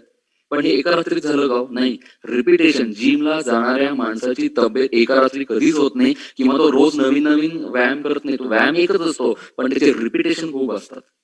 1 महिना, 3 महिने, 6 महिने, 2 वर्ष, 3 वर्ष, त्याला बॉडी मधला जो पार्ट डेव्हलप करायचा असेल, आर्म्स असेल, चेस्ट असेल किंवा थाईज असेल, तर ते रिपिटेशनच ती बॉडी तयार होते. रिपिटेशनच त्याला कर्व येतात ते. त्यामुळे हे इम्पॉर्टंट काय, रिपिटेशन हे खूप महत्वाचं आहे. म्हणजे एखादी गोष्ट यामध्ये जर मला काही गोष्ट अचीव्ह करायची असेल, त्यात डेव्हलप व्हायचं असेल, तर रिपिटेशन महत्वाचं आहे. One of the best example Zakir Hussain. रोज वेगळा तबला नाही वाजवत, तबला एकच वाजवतात, पण अनेक वर्ष वाजवून वाजवून वाजवून त्यांना उस्ताद पदवी मिळाली. ते रोज तबला नाही वाजवला, की आज तबला वाजवतो, 2 वर्षांनी पेटी वाजवतो, 2 वर्षांनी अजून काही मी ड्रम वाजवतो. नाही, तबला तर तबला, गेली 40 वर्ष फक्त तबलाच वाजवत आहेत, म्हणून ते उस्ताद झाले. म्हणजे एकच गोष्ट किती वर्ष मी करू शकतो, याच्यामध्ये त्यात प्रावीण्य मिळवणं, मास्टर होणं किंवा त्याच्यात उस्ताद होणं, हे तेव्हाच शक्य आहे एखादी गोष्ट मी रिपीटेडली किती करू शकतो. रोज रोज मी त्याला किती वेळ देऊ शकतो, रोज मी प्रॅक्टिस करू शकतो का, हे खूप महत्वाचं आहे. रियाज, ज्याला गाण्यामध्ये रियाज म्हणतात, तो रियाज खूप महत्वाचा आहे. आणि आपल्याकडे रियाज म्हणजे काय आहे? जुजबी गप्पा मारणं, रोज नवीन नवीन लोकांशी गप्पा मारणं, हाच माझा रियाज आहे. हीच माझी रिपिटेशन आहेत. कारण रोज नवीन प्रेझेंटेशन आहे, रोज नवीन गेस्ट आहे, रोज नवीन क्लोजिंग आहे, रोज नवीन काउन्सिलिंग आहे. माणूस वेगळा आहे, टॉपिक तोच आहे, पण रोज बोलायला मी तयार आहे का? आणि बोलण्याचे पैसे जर मिळत असतील तर ह्याच्यापेक्षा अजून काय पाहिजे तुम्हाला? बोलण्याचे पैसे मिळतात, म्हणजे तुम्ही तोंड उघडले की पैसे जर मिळणार असेल, तर मी अशाच ठिकाणी तोंड उघडीन की त्याचे पैसे मिळणार. रोज मी तोंड उघडायला तयार आहे ना, जर मला रोज 2,000 रुपये मिळणार असतील तर. तुम्ही तुम्हाला जर ही गोष्ट कळू शकली की तोंड उघडून जर मला चांगले पैसे मिळणार, मी चांगले पैसे मिळणार. मी तुम्हाला अजून एक उदाहरण सांगतो. जर आज मी कोणाला विचारलं, समजा इथं आज सुजित वरपे दिसतोय मला, किंवा इथं अजून सिद्धांत साळुंखे दिसतोय, मी त्यांना विचारलं की मला 15,000 माझं बजेट आहे, कुठला मोबाईल घेऊ? तर सांगे ह्या घ्या, हा घ्या, हा घेऊ नका. मी त्यांना विचारलं, तुम्ही त्या कंपनीचे सेल्समन आहेत का? नाही, ते सेल्समन नाही त्या कंपनीचे, सॅमसंगचे किंवा नोकियाचे. तरी सुद्धा त्यांनी कसं काय सांगितलं? मी जर कोणाला विचारलं, माझं 30,000 रुपये बजेट, मला फ्रीज घ्यायचा आहे नवीन घरामध्ये डबल डोर, तुम्ही कुठला रेकमेंड करा? तर घरातले हाऊस हा घे, हा चांगला आहे, हा घेऊ नका. मग ते काय सेल्समन आहे का? नाही. त्यांनी त्यांच्या जुजबी नॉलेजवर ही गोष्ट त्यांनी सांगितलेली आहे. जुजबी नॉलेजवर, की आज मार्केटमध्ये कुठला मोबाईल चालतो, यंगस्टर कुठले मोबाईल वापरतात, त्याचा बॅकअप काय, बॅटरी लाईफ काय, ह्याच्यावर त्यांनी सांगितलं. आज जर तुम्हाला 5 लाख बजेट असेल, कार घ्यायची असेल, तर तुम्ही विचारलं 5 लाखाच्या कार बजेटमध्ये कुठली घ्यायला पाहिजे, तुम्हाला कोणी पण सांगेल. म्हणजे जुजबी माहितीवर आपण अनेक गोष्टी लोकांना सांगत असतो, ज्या तुम्हाला काही नॉलेज, अगदी 2 किंवा 3 वर्षच नॉलेज असतं, पण तुम्ही बराच वेळ त्याच्यावर बोलू शकता, कारण जुजबी माहिती आहे. मग जुजबी माहितीवर मी एखादी गोष्ट रेकमेंड करू शकतो. तर मी प्रिव्हेंटिव्ह हेल्थ चेकअप किंवा DNA किंवा वेलनेस किंवा लॅब चेक, हे जर मी एक दिवसभर नीट समजून घेतलं आणि जुजबी लोकांना माहिती सांगायला लागले, आणि त्या जुजबी माहितीचे दिवसाला मला 2,000 रुपये मिळायला लागले, तर महिन्याचे मी 60,000 रुपये कमवतो साहेब. जुजबी माहितीवर मी 60,000 रुपये कमवीन. फक्त रोज 2 लोकांना मला सांगायचंय. काय रॉकेट सायन्स होतं? मला आठवतं माझ्या लहानपणी माझ्या घरातले म्हणायचे, चौकात उभं राहून किंवा मित्रांच्या बसून चकाट्या काय पिटतो.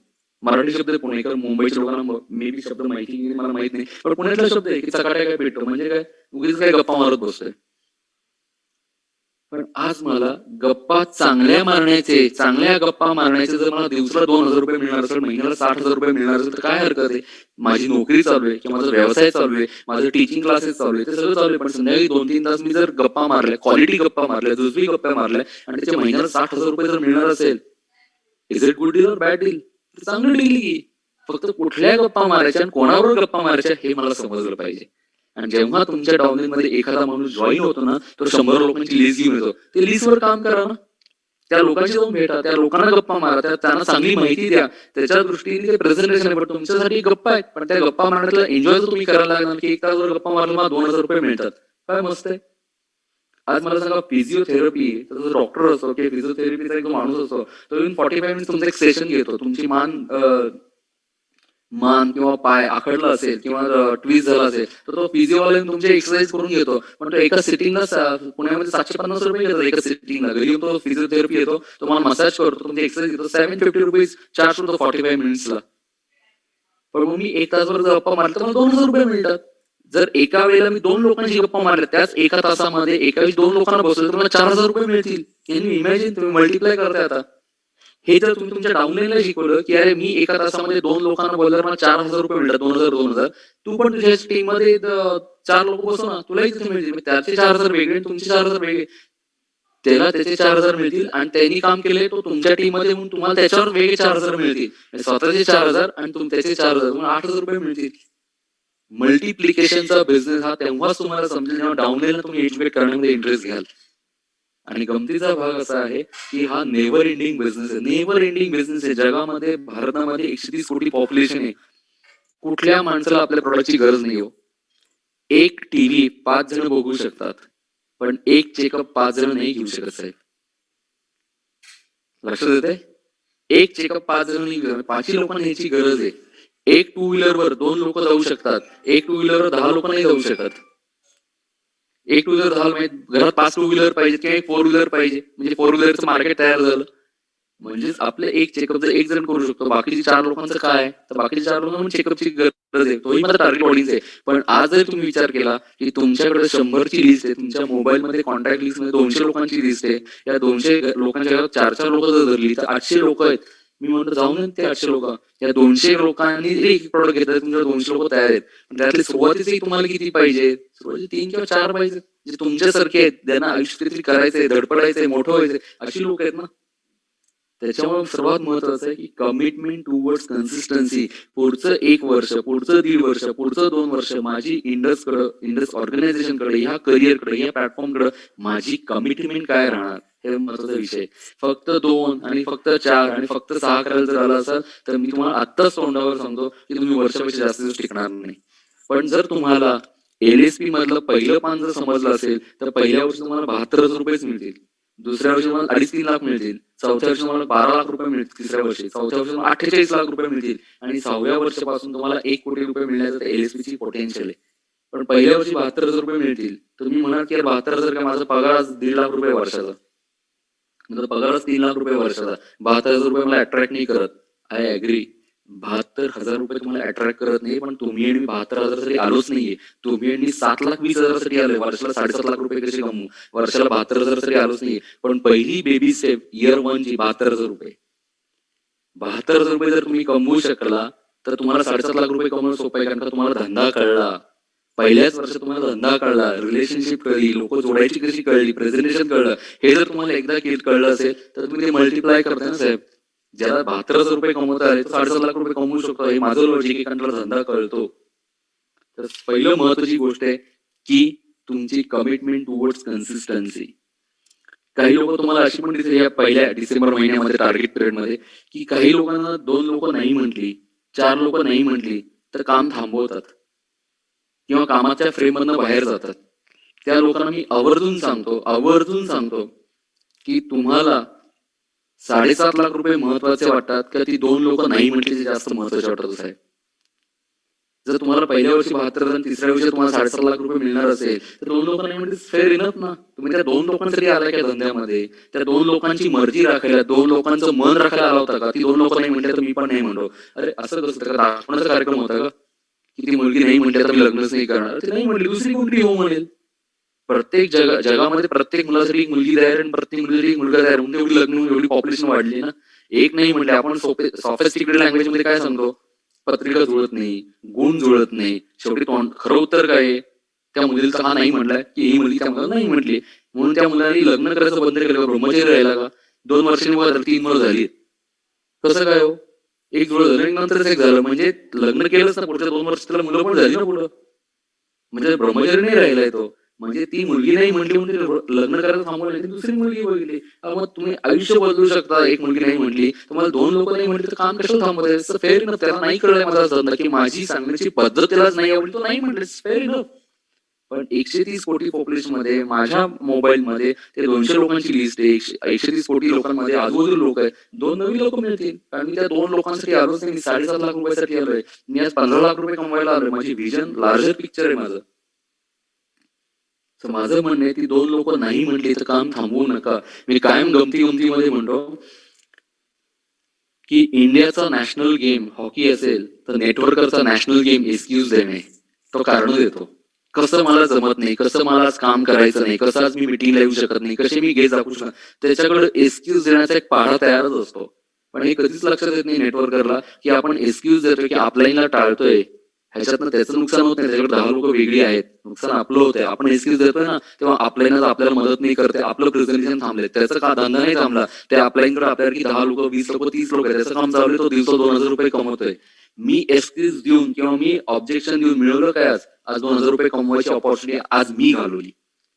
एक्सक्यूज देऊ नका अपलाईनला. पॉकेट मिटिंगला मी जरूर येतो, ऑनलाईन मिटिंगला मी जरूर येतो, गेस्ट दाखवायला मी जरूर येतो.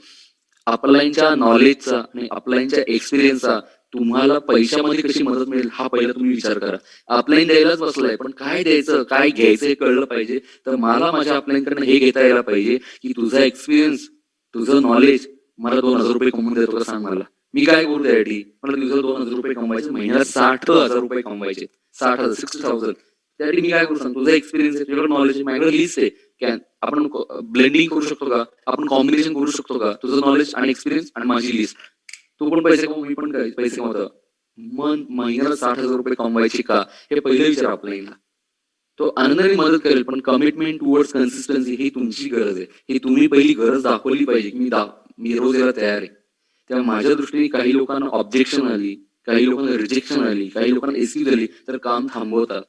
आणि काही लोक अशी पण आहेत आपल्या टीम मध्ये किंवा आजूबाजूला, त्यांना पण तीच ऑब्जेक्शन, रिजेक्शन, एक्सक्यूज आले, पण त्यांनी काम नाही थांबवलं. उलट त्यांनी मिराकल करून दाखवलं, त्यांनी काहीतरी करिश्मा करून दाखवलाय. आणि आपल्याला प्रश्न पडतो, अरे मला 4 लोक नाही म्हटली, मी आज काम करायचं थांबलोय, आणि माझ्या साईडलाईनच्या एका माणसाला त्यालाही 4 लोक नाही म्हटले, मी बघतोय महिनाभर त्याचं काम ऑफिसमध्ये, त्यालाही 4 लोक नाही म्हटले, पण तरी तो L4 झाला, तरी पण तो L3 झाला. कसं काय रे? हा अजुबा त्यांनी कसा केला जो मला नाही जमला? तर त्याच्याकडे एक महत्वाची गोष्ट होती, त्याच्याकडे एक महत्वाचं वेपन होतं. ते म्हणजे त्या 4 लोकांच्या नाही म्हणण्याच्या पलीकडे बघण्याचा एक विचार त्याच्याकडे होता, जो आज आपल्याकडे नव्हता. मी परत सांगतो, त्यालाही 4 लोक नाही म्हटली, मलाही 4 लोक नाही म्हटली, पण जेव्हा 4 लोक मला नाही म्हणतात तेव्हा मी काम थांबवतो. मी ते मनाला लावून घेतो. मी 4 दिवस खट्टू होतो, माझा चेहरा पडतो, मी साईडला जाऊन बसतो. आपल्याही माझी समजूत घ्यायला जातो मुलीच्या वडिलांसारखी, अहो काम करा, अहो काम करा. ते मुलीचे वडील नाही आहेत आणि आपण काही नवरदेव नाही आहेत. तरी तो आपल्याला सपोर्ट करतो, अरे हे काम कर, काही होत नाही. आपल्याला कळलं पाहिजे, ह्या वयामध्ये मॅच्युरिटी पाहिजे ना. 4 लोक नाही म्हणणारे, 4 लोक हो म्हणणारे पण आहेत. आणि ह्या वयामध्ये जर पैसे कमवायला जर तुम्हाला कोणाला सांगायची गरज लागते किंवा मोटिवेशन लागत असेल, तर मला वाटतं अजून आपण मोठे नाही झालो. पैसे कमवायला पाहिजेत हे ज्याचं त्याला कळतच आहे. कोणी कोणाला कशाला मोटिवेट करायला पाहिजे? मग 4 लोक नाही म्हटले म्हणून मी जर बाजूला बसत असेल आणि सरांच्याच किंवा ऑफलाईनच्या टीम मधला दुसरा एखादा 4 नाही म्हटले, तो जर काम करतोय आणि तो L3 झाला, याचा अर्थ काय? की त्या नाही म्हणणाऱ्या 4 लोकांच्याही पलीकडे बघण्याची एक व्हिजन, एक विचार त्याच्याकडे होता, जो आज माझ्याकडे नाही, संकुचित विचाराचा आहे. मग मला हे कळलं पाहिजे की ठीक आहे ना, ऑब्जेक्शन येणार आहेत, रिजेक्शन येणार आहेत, एक्सक्यूज येणार आहेत, म्हणून मी काम नाही थांबवायला पाहिजे, अजून रादर अजून 4 लोकांकडे जायला पाहिजे. आणि हे जेव्हा तुम्हाला कळेल ना, ऑब्जेक्शन हँडल कसं करायचं, 4 लोकांना नाही म्हटलं तरी ते पचवायचं कसं, हे ज्याला कळलं ना, तर जगातला कुठलाही नकार आणि कुठलंही अपयश पचवू शकतो. आणि छोट्या छोट्या पर्सनॅलिटी डेव्हलपमेंटच्या गोष्टी आहेत की नकार पचवायचा कसा, गोष्टी आजूबाजूच्या निगेटिव्हिटीला हँडल कसं करायचं, ऑब्स्टकल्स येतात ते मॅनेज कसे करायचे, डिसअपॉइंटमेंट हँडल कसे करायचे, हे खूप कमी लोकांना येतं. तुम्ही जर बघाल क्रिकेटमध्ये आता एकाला IPL मध्ये येतं, 1 महिन्यापूर्वीची गोष्ट आहे. IPL इंडियाचा एक चांगला प्लेअर इंडियन क्रिकेट टीम मधला IPL मध्ये सिलेक्ट झाला नाही लास्ट मिनिटला, त्यांनी आत्महत्या करून घेतली. त्याला ती डिसअपॉइंटमेंट हँडल नाही करता आली, हे फेल्युअर हँडल नाही करता आली, त्यांनी त्याच्याऐवजी जीव देणं सोपं समजलं. आजचा महाराष्ट्रामध्ये एक सर्वात महत्वाची गोष्ट आहे की ज्यांनी सोशल वर्क मध्ये मोठं काम केलं, त्यांच्या घरातल्या एका मुलीने आत्महत्या केलेली. तिलाही त्याच्या आयुष्यात डिसअपॉइंटमेंट किंवा नैराश्य हँडल नाही करता तिने आत्महत्या केली. म्हणजे तिला ते सोपं वाटलं, आत्महत्या करणं, जीव संपवणं, रादर देन ते डिसअपॉइंटमेंट हँडल करणं. Which is very wrong. आणि आपल्याला तर 2 लोकच नाही म्हटले साहेब, फक्त 2 लोक नाही म्हटले, तुम्ही 4 लोकांकडे जावा ना, हँडल करायला शिकू आपण. आपल्यातलं कॉन्फिडन्स, एनर्जी इम्पॉर्टंट आहे. जर तुम्हाला ही गोष्ट पटली, तुम्ही कन्व्हिक्शन आहात, तुम्ही कन्व्हिन्स आहात, तर काय फरक पडतो 2 लोक नाही म्हटली तर? अरे मी 4 लोकांकडेच आहे. मी तयार होईन, मी तापून सलाखून तयार होईन. रस्त्यावर 15 ऑगस्ट आणि 26 जानेवारीच्या आदल्या दिवशी चौकामध्ये झेंडे विकणारी लहान मुलं असतात की त्यांच्या अंगावर एकच कपडा असतो, आयदर वरती शर्ट नसतो की खालती काही नसतो, ते झेंडे विकत असतात. त्या 1 मिनिट 20 सेकंदाच्या सिग्नलला किती काचा नॉक करतात ते, साहेब झेंडा घ्या ना, साहेब झेंडा घ्या ना, साहेब झेंडा. तुम्ही नाही म्हणता, त्याला तो इन्सल्ट वाटत नाही, किंवा तो 4 लोक नाही म्हटले, 4 कडे नाही म्हटले, तो बाजूला बसत नाही, त्याचा चेहरा खट्टू होत नाही, तो नाराज होत नाही. पुढचा सिग्नल लागतो, परत 4 लोकांकडून काच वापरतो, तो तेवढंच सॅल्यूट करतो तुम्हाला, साहेब झेंडा घ्या ना. नॉक करतो तो, साहेब झेंडा घ्या ना. त्याला कमीपणा वाटत नाही, त्याला ती डिसअपॉइंटमेंट वाटत नाही, त्याला ती नैराश्य वाटत नाही, त्याला माहिती आहे रेशो आहे हा. एका सिग्नल मध्ये मी 20 काचाला टक टक टक केलं तर 3 लोक घेणार, हा त्याला पण माहिती आहे लहान रेशो, कन्व्हर्जन रेशो. मला पण माझा कन्व्हर्जन रेशो कळला पाहिजे. 10 लोकांना दाखवून 4 लोक हो म्हणतील, 6 लोक नंतर म्हणतील, पण ती 4 लोक हो म्हणण्यासाठी 6 लोकांना टाळता यायला, 6 लोकांचा नकार पचवता यायला पाहिजे, ही कळण्याची मॅच्युरिटी माझ्याकडे पाहिजे. आय थिंक मला सांगायचा हा पॉईंट तुम्हाला कळला असेल. I hope.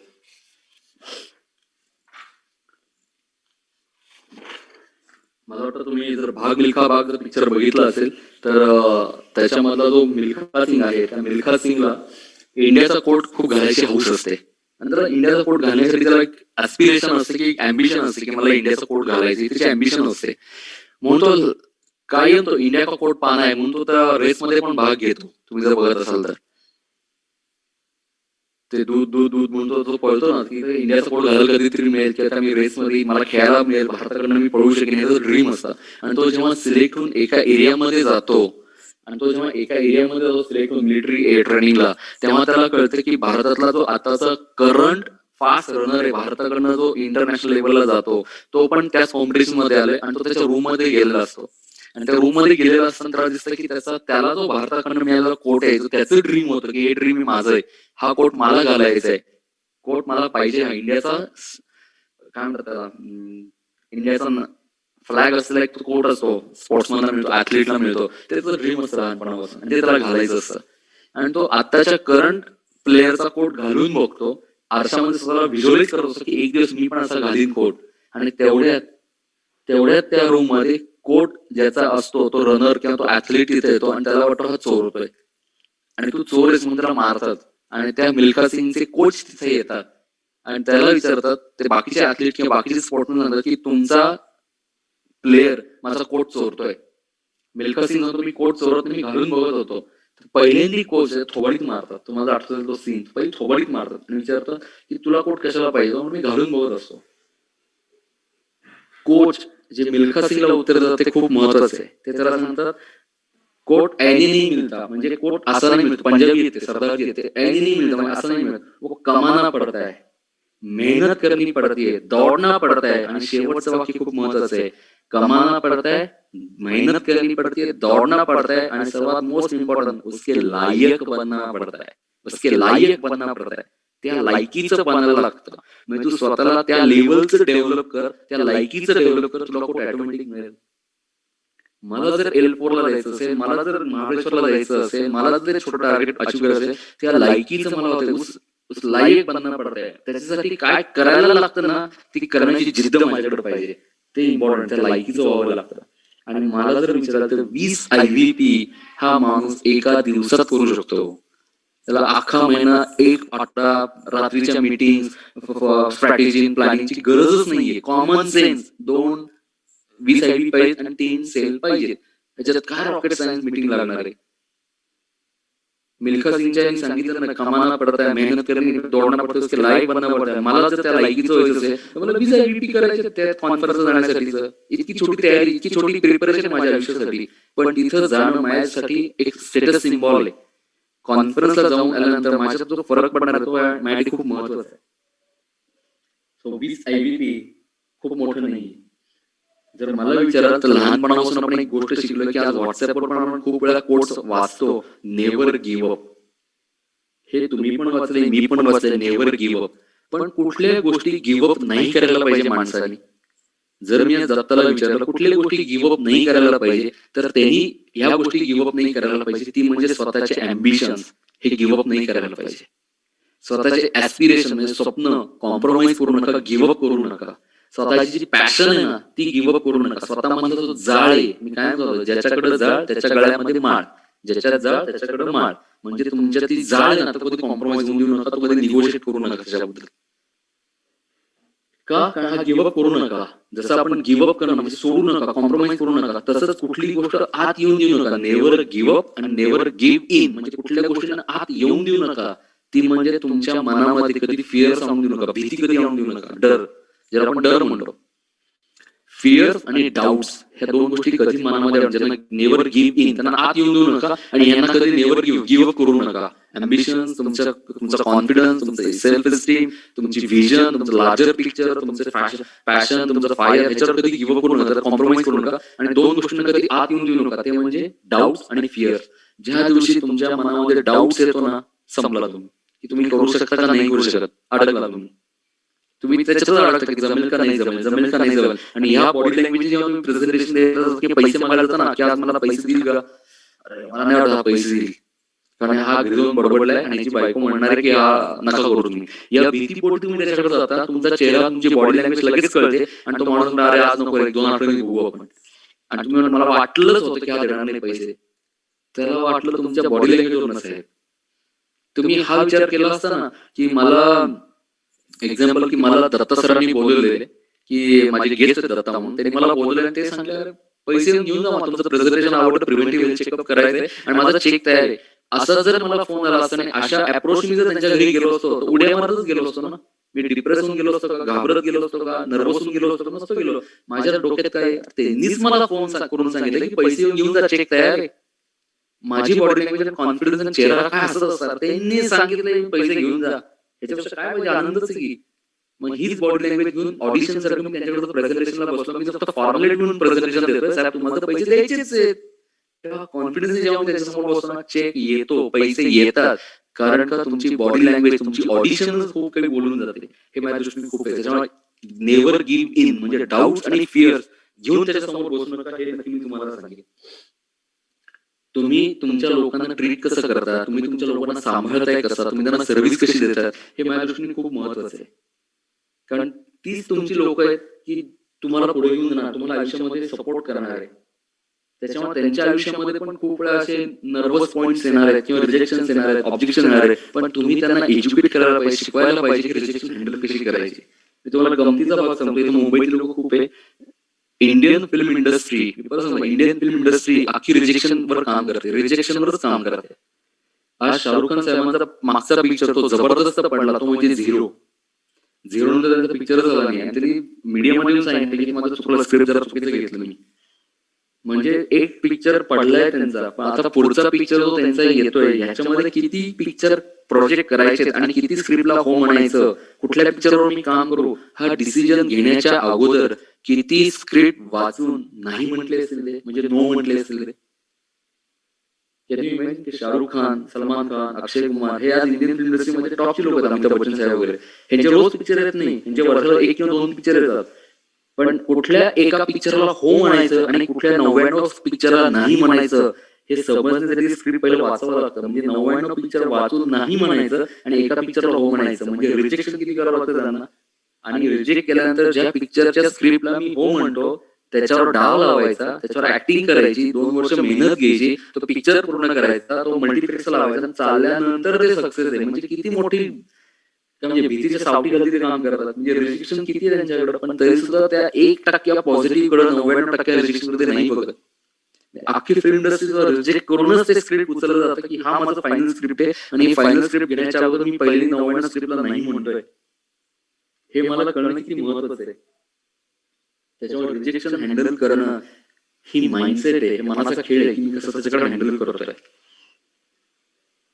हे जर दुसऱ्याच्या बाबतीत झालं तर आपण काय म्हणतो, फक्त सहानुभूती देतो. मग स्वतःला पण फक्त सहानुभूती तेवढीच आहे ना की ठीक आहे झालं, त्याच्यातनं बाहेर कसं पडतो. 4 लोक नाही म्हणतात ना, ठीक आहे 5वा माणूस हो म्हणे, ठीक आहे 6वा माणूस नाही म्हणे. मी काल कॉन्फरन्समध्ये ट्रेनिंग दिलं. आपण लहानपणापासून खूप वेळा ऐकलेलं आहे की पाण्यामध्ये पडून किंवा विहिरीमध्ये पडून मुलगा गेला, पाण्यामध्ये पडला की विहिरीत पडला आणि त्या मुलाचा जीव गेला. आपण चुकीचं किंवा अर्धवट ऐकलंय.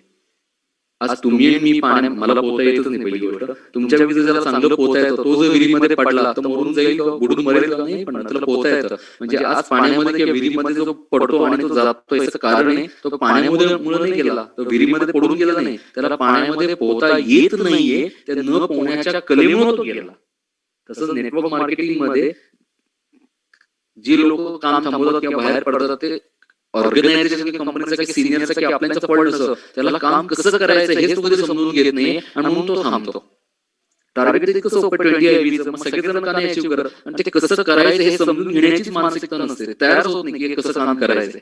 आज जर तुमच्याकडे दिवाळीमध्ये रंगकाम जर काढलं साहेब तर किमान तो रंगकामवाला 3 कोट देतो. पहिला कोट देतो घासतो लांबी लावतो, दुसरा कोट देतो घासतो लांबी लावतो, परत लांबी लावून कोट लावून घासतो, शेवटचा फायनल कोट तो टचअप करतो. तेव्हा तो म्हणतो साहेब भिंतीला हात लावून गुळगुळीत माझा फायनल कोट हा. हे 3 कोट दिल्यानंतर त्या भिंतीचा रंग फायनल समजला जातो. आपण एका ट्रेनिंग मध्ये म्हणतो स्वतःला की किती छान झालंय हे सगळं.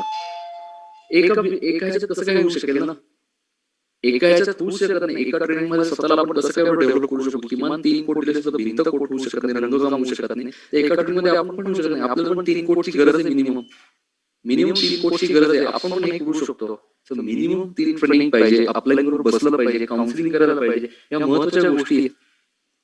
कंपनीचा एक स्पीड आहे, एक लीडरचा एक स्पीड आहे आणि एक इंडिव्हिज्युअलचा एक स्पीड आहे. परत सांगतो, कंपनी एका स्पीडनी चालली, लीडर आणि त्याची टीम एक वेगळ्या स्पीडनी चालली आहे, काम करते, आणि एक इंडिव्हिज्युअल सीडी आहे तो एक स्वतःच्या स्पीडने आणि स्वतःच्या कामाच्या पद्धतीने लेवलनी काम करतो. म्हणजे या 3 वेगवेगळ्या लेवल्स आहेत. नवीन माणसाला आयदर लीडरच्या स्पीडला मॅच करायला पाहिजे किंवा नवीन माणसाला कंपनीच्या विजनला स्वतःची विजन मॅच करायला पाहिजे, तर तो चांगलं काम करू शकेल. स्वतःच्या विजन पेक्षा लीडरची विजन किंवा अपलाईनच्या विजनला जर तो मॅच करू शकला तर खूप चांगल्या पद्धतीने काम होऊ शकेल. स्वतःची विजन चेंज करणं इम्पॉर्टंट आहे. स्वतःची काय म्हणतात त्याला, माइंडसेट चेंज करणं खूप महत्वाचं आहे. आणि असं होऊ शकत नाही की इथं तुम्ही हे बदलू शकत नाही. परिवर्तन, बदलाव हा आपला काळाची गरज आहे. आपल्याला हे चेंज करणं गरजेचं आहे. आणि which is very much possible. आपण 100% करू शकतो. तुमचं इन्व्हिटेशन असेल, तुमचं क्लॉजिंग असेल, तुमचं 1 to 1 असेल, सर्वात महत्त्वाचा एलिमेंट तुम्ही आहात, तुमची पर्सनॅलिटी आहे, पर्सनल ब्रँडिंग आहे. तुम्हाला लोकांच्या समोर जायचे, तुम्हाला लोकांशी बोलायचे, तर तुम्ही कशा पद्धतीने जावाल, तुम्हाला स्वतःला विकता येते का, स्वतःची इमेज विकता येते का, लोक तुमच्याकडे एक मॅग्नेटिक म्हणून मॅग्नेटिक पॉवर तुमच्याकडे ओढले जातात का, स्वतःला तशा पद्धतीने डेव्हलप करता येतं का, ही आपल्या धंद्याची गरज आहे. स्वतःला चांगलं ठेवणं, स्वतःला चांगलं वागणं, स्वभाव, व्यवहार, वाणी ज्याला आपण म्हणू शकतो, तुमची ब्रँड इमेज ही आपल्या धंद्याची इन्व्हेस्टमेंट आहे, स्वतःचं शोरूम आहे. तुमचं पॉवर ड्रेसिंग असेल किंवा एक चांगले कपडे घालणं हे तुमची धंद्याची गरज आहे, प्रोफेशनची गरज आहे. हे जर मला सांभाळता आलं तर मी या बिझनेसमध्ये खूप काही चांगलं करू शकतो. सुरुवात आज नवीन लोक असतील, लीडर असेल, तुम्ही तुमच्या टीम मध्ये आयडेंटिफाय करा की चांगली लोक मिळतात का तुम्हाला. तुम्हाला तुमच्या टीम मध्ये चांगली लोक ओळखता यायला पाहिजेत. मी तुम्हाला एक गमत सांगतो, आजच्या इंडियन क्रिकेट टीम मध्ये नटराजन म्हणून एक आहे. नटराजन मला माहिती नाही, मला क्रिकेट मधलं शून्य कळतं, पण त्याच्याबद्दल मी काल गुगलवर वाचत होतो. नटराजन हा इंडियन क्रिकेट टीमला सापडला कुठं, हा साऊथचा आहे.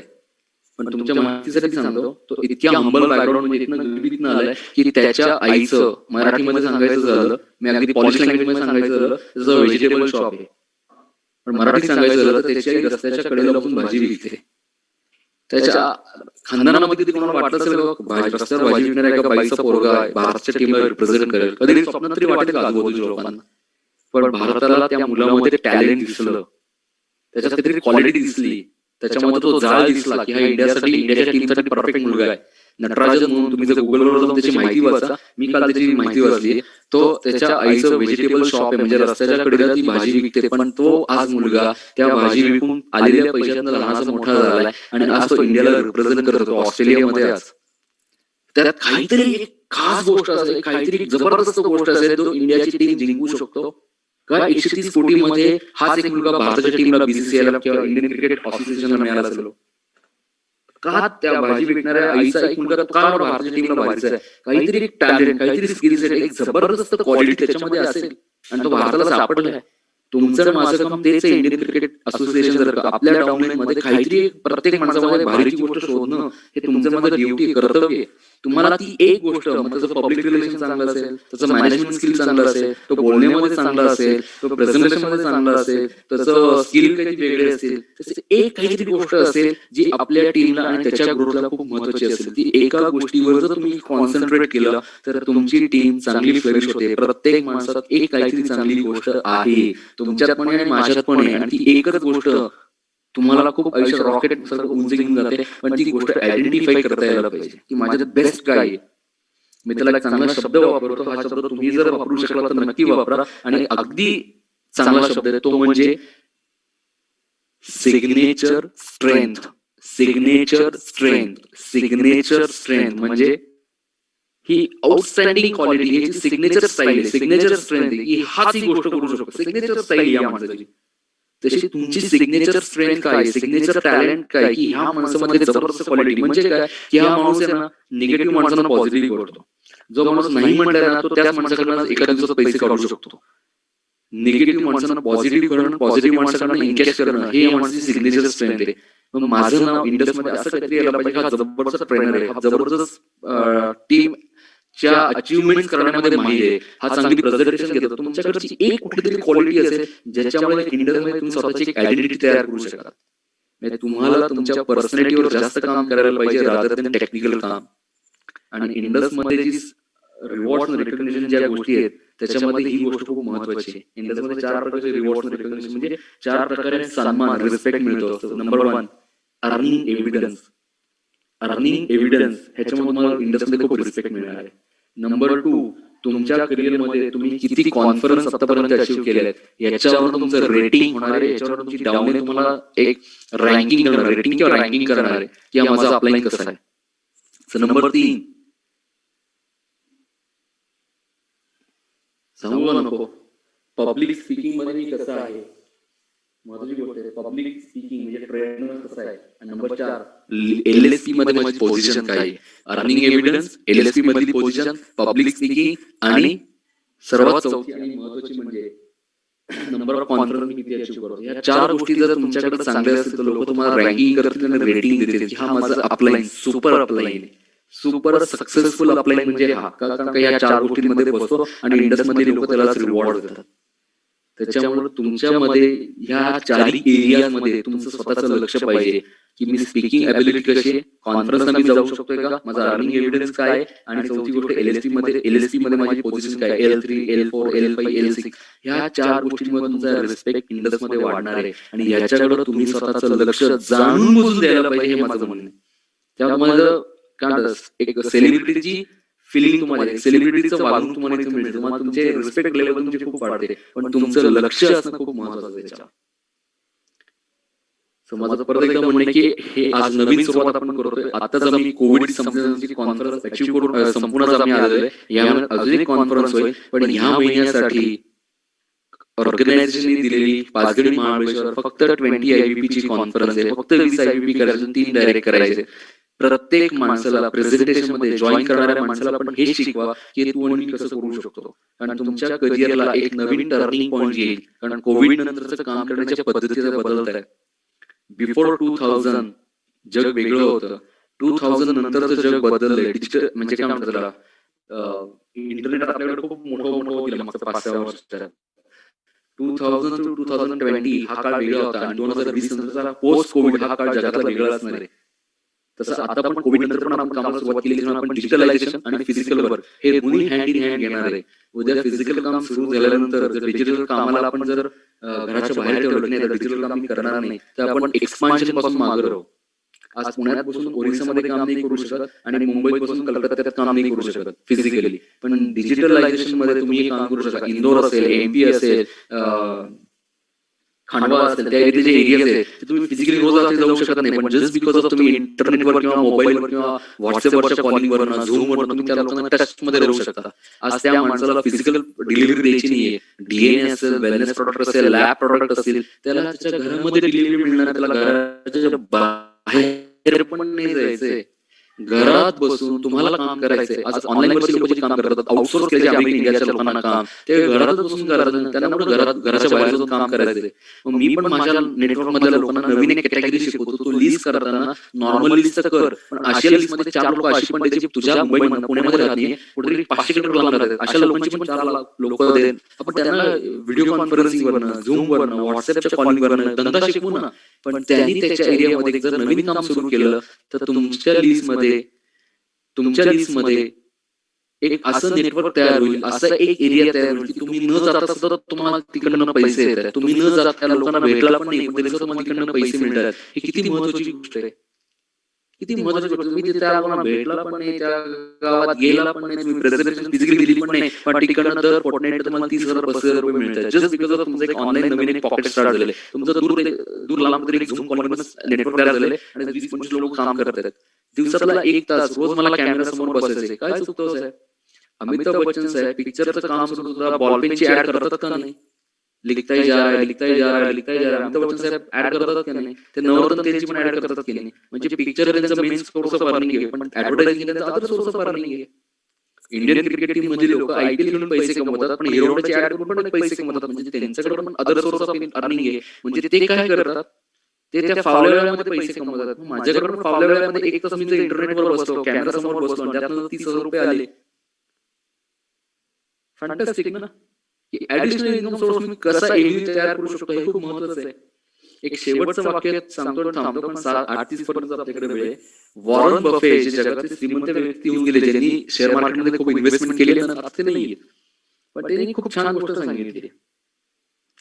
जगात तोच माणूस जास्त पैसे कमवू शकतो, जगामध्ये तोच श्रीमंत म्हणजे वेल्दी होऊ शकतो, ज्यांना झोपल्यानंतर सुद्धा पैसे कमवण्याचा मार्ग सापडलाय. म्हणजे तुम्ही झोपले असताना सुद्धा तुमच्या अकाउंटमध्ये पैसे येतात हे ज्याला कळलं, तोच इथं श्रीमंत की वेल्दी झाला जगात. आणि 1% लोकांना कळलेलं आहे.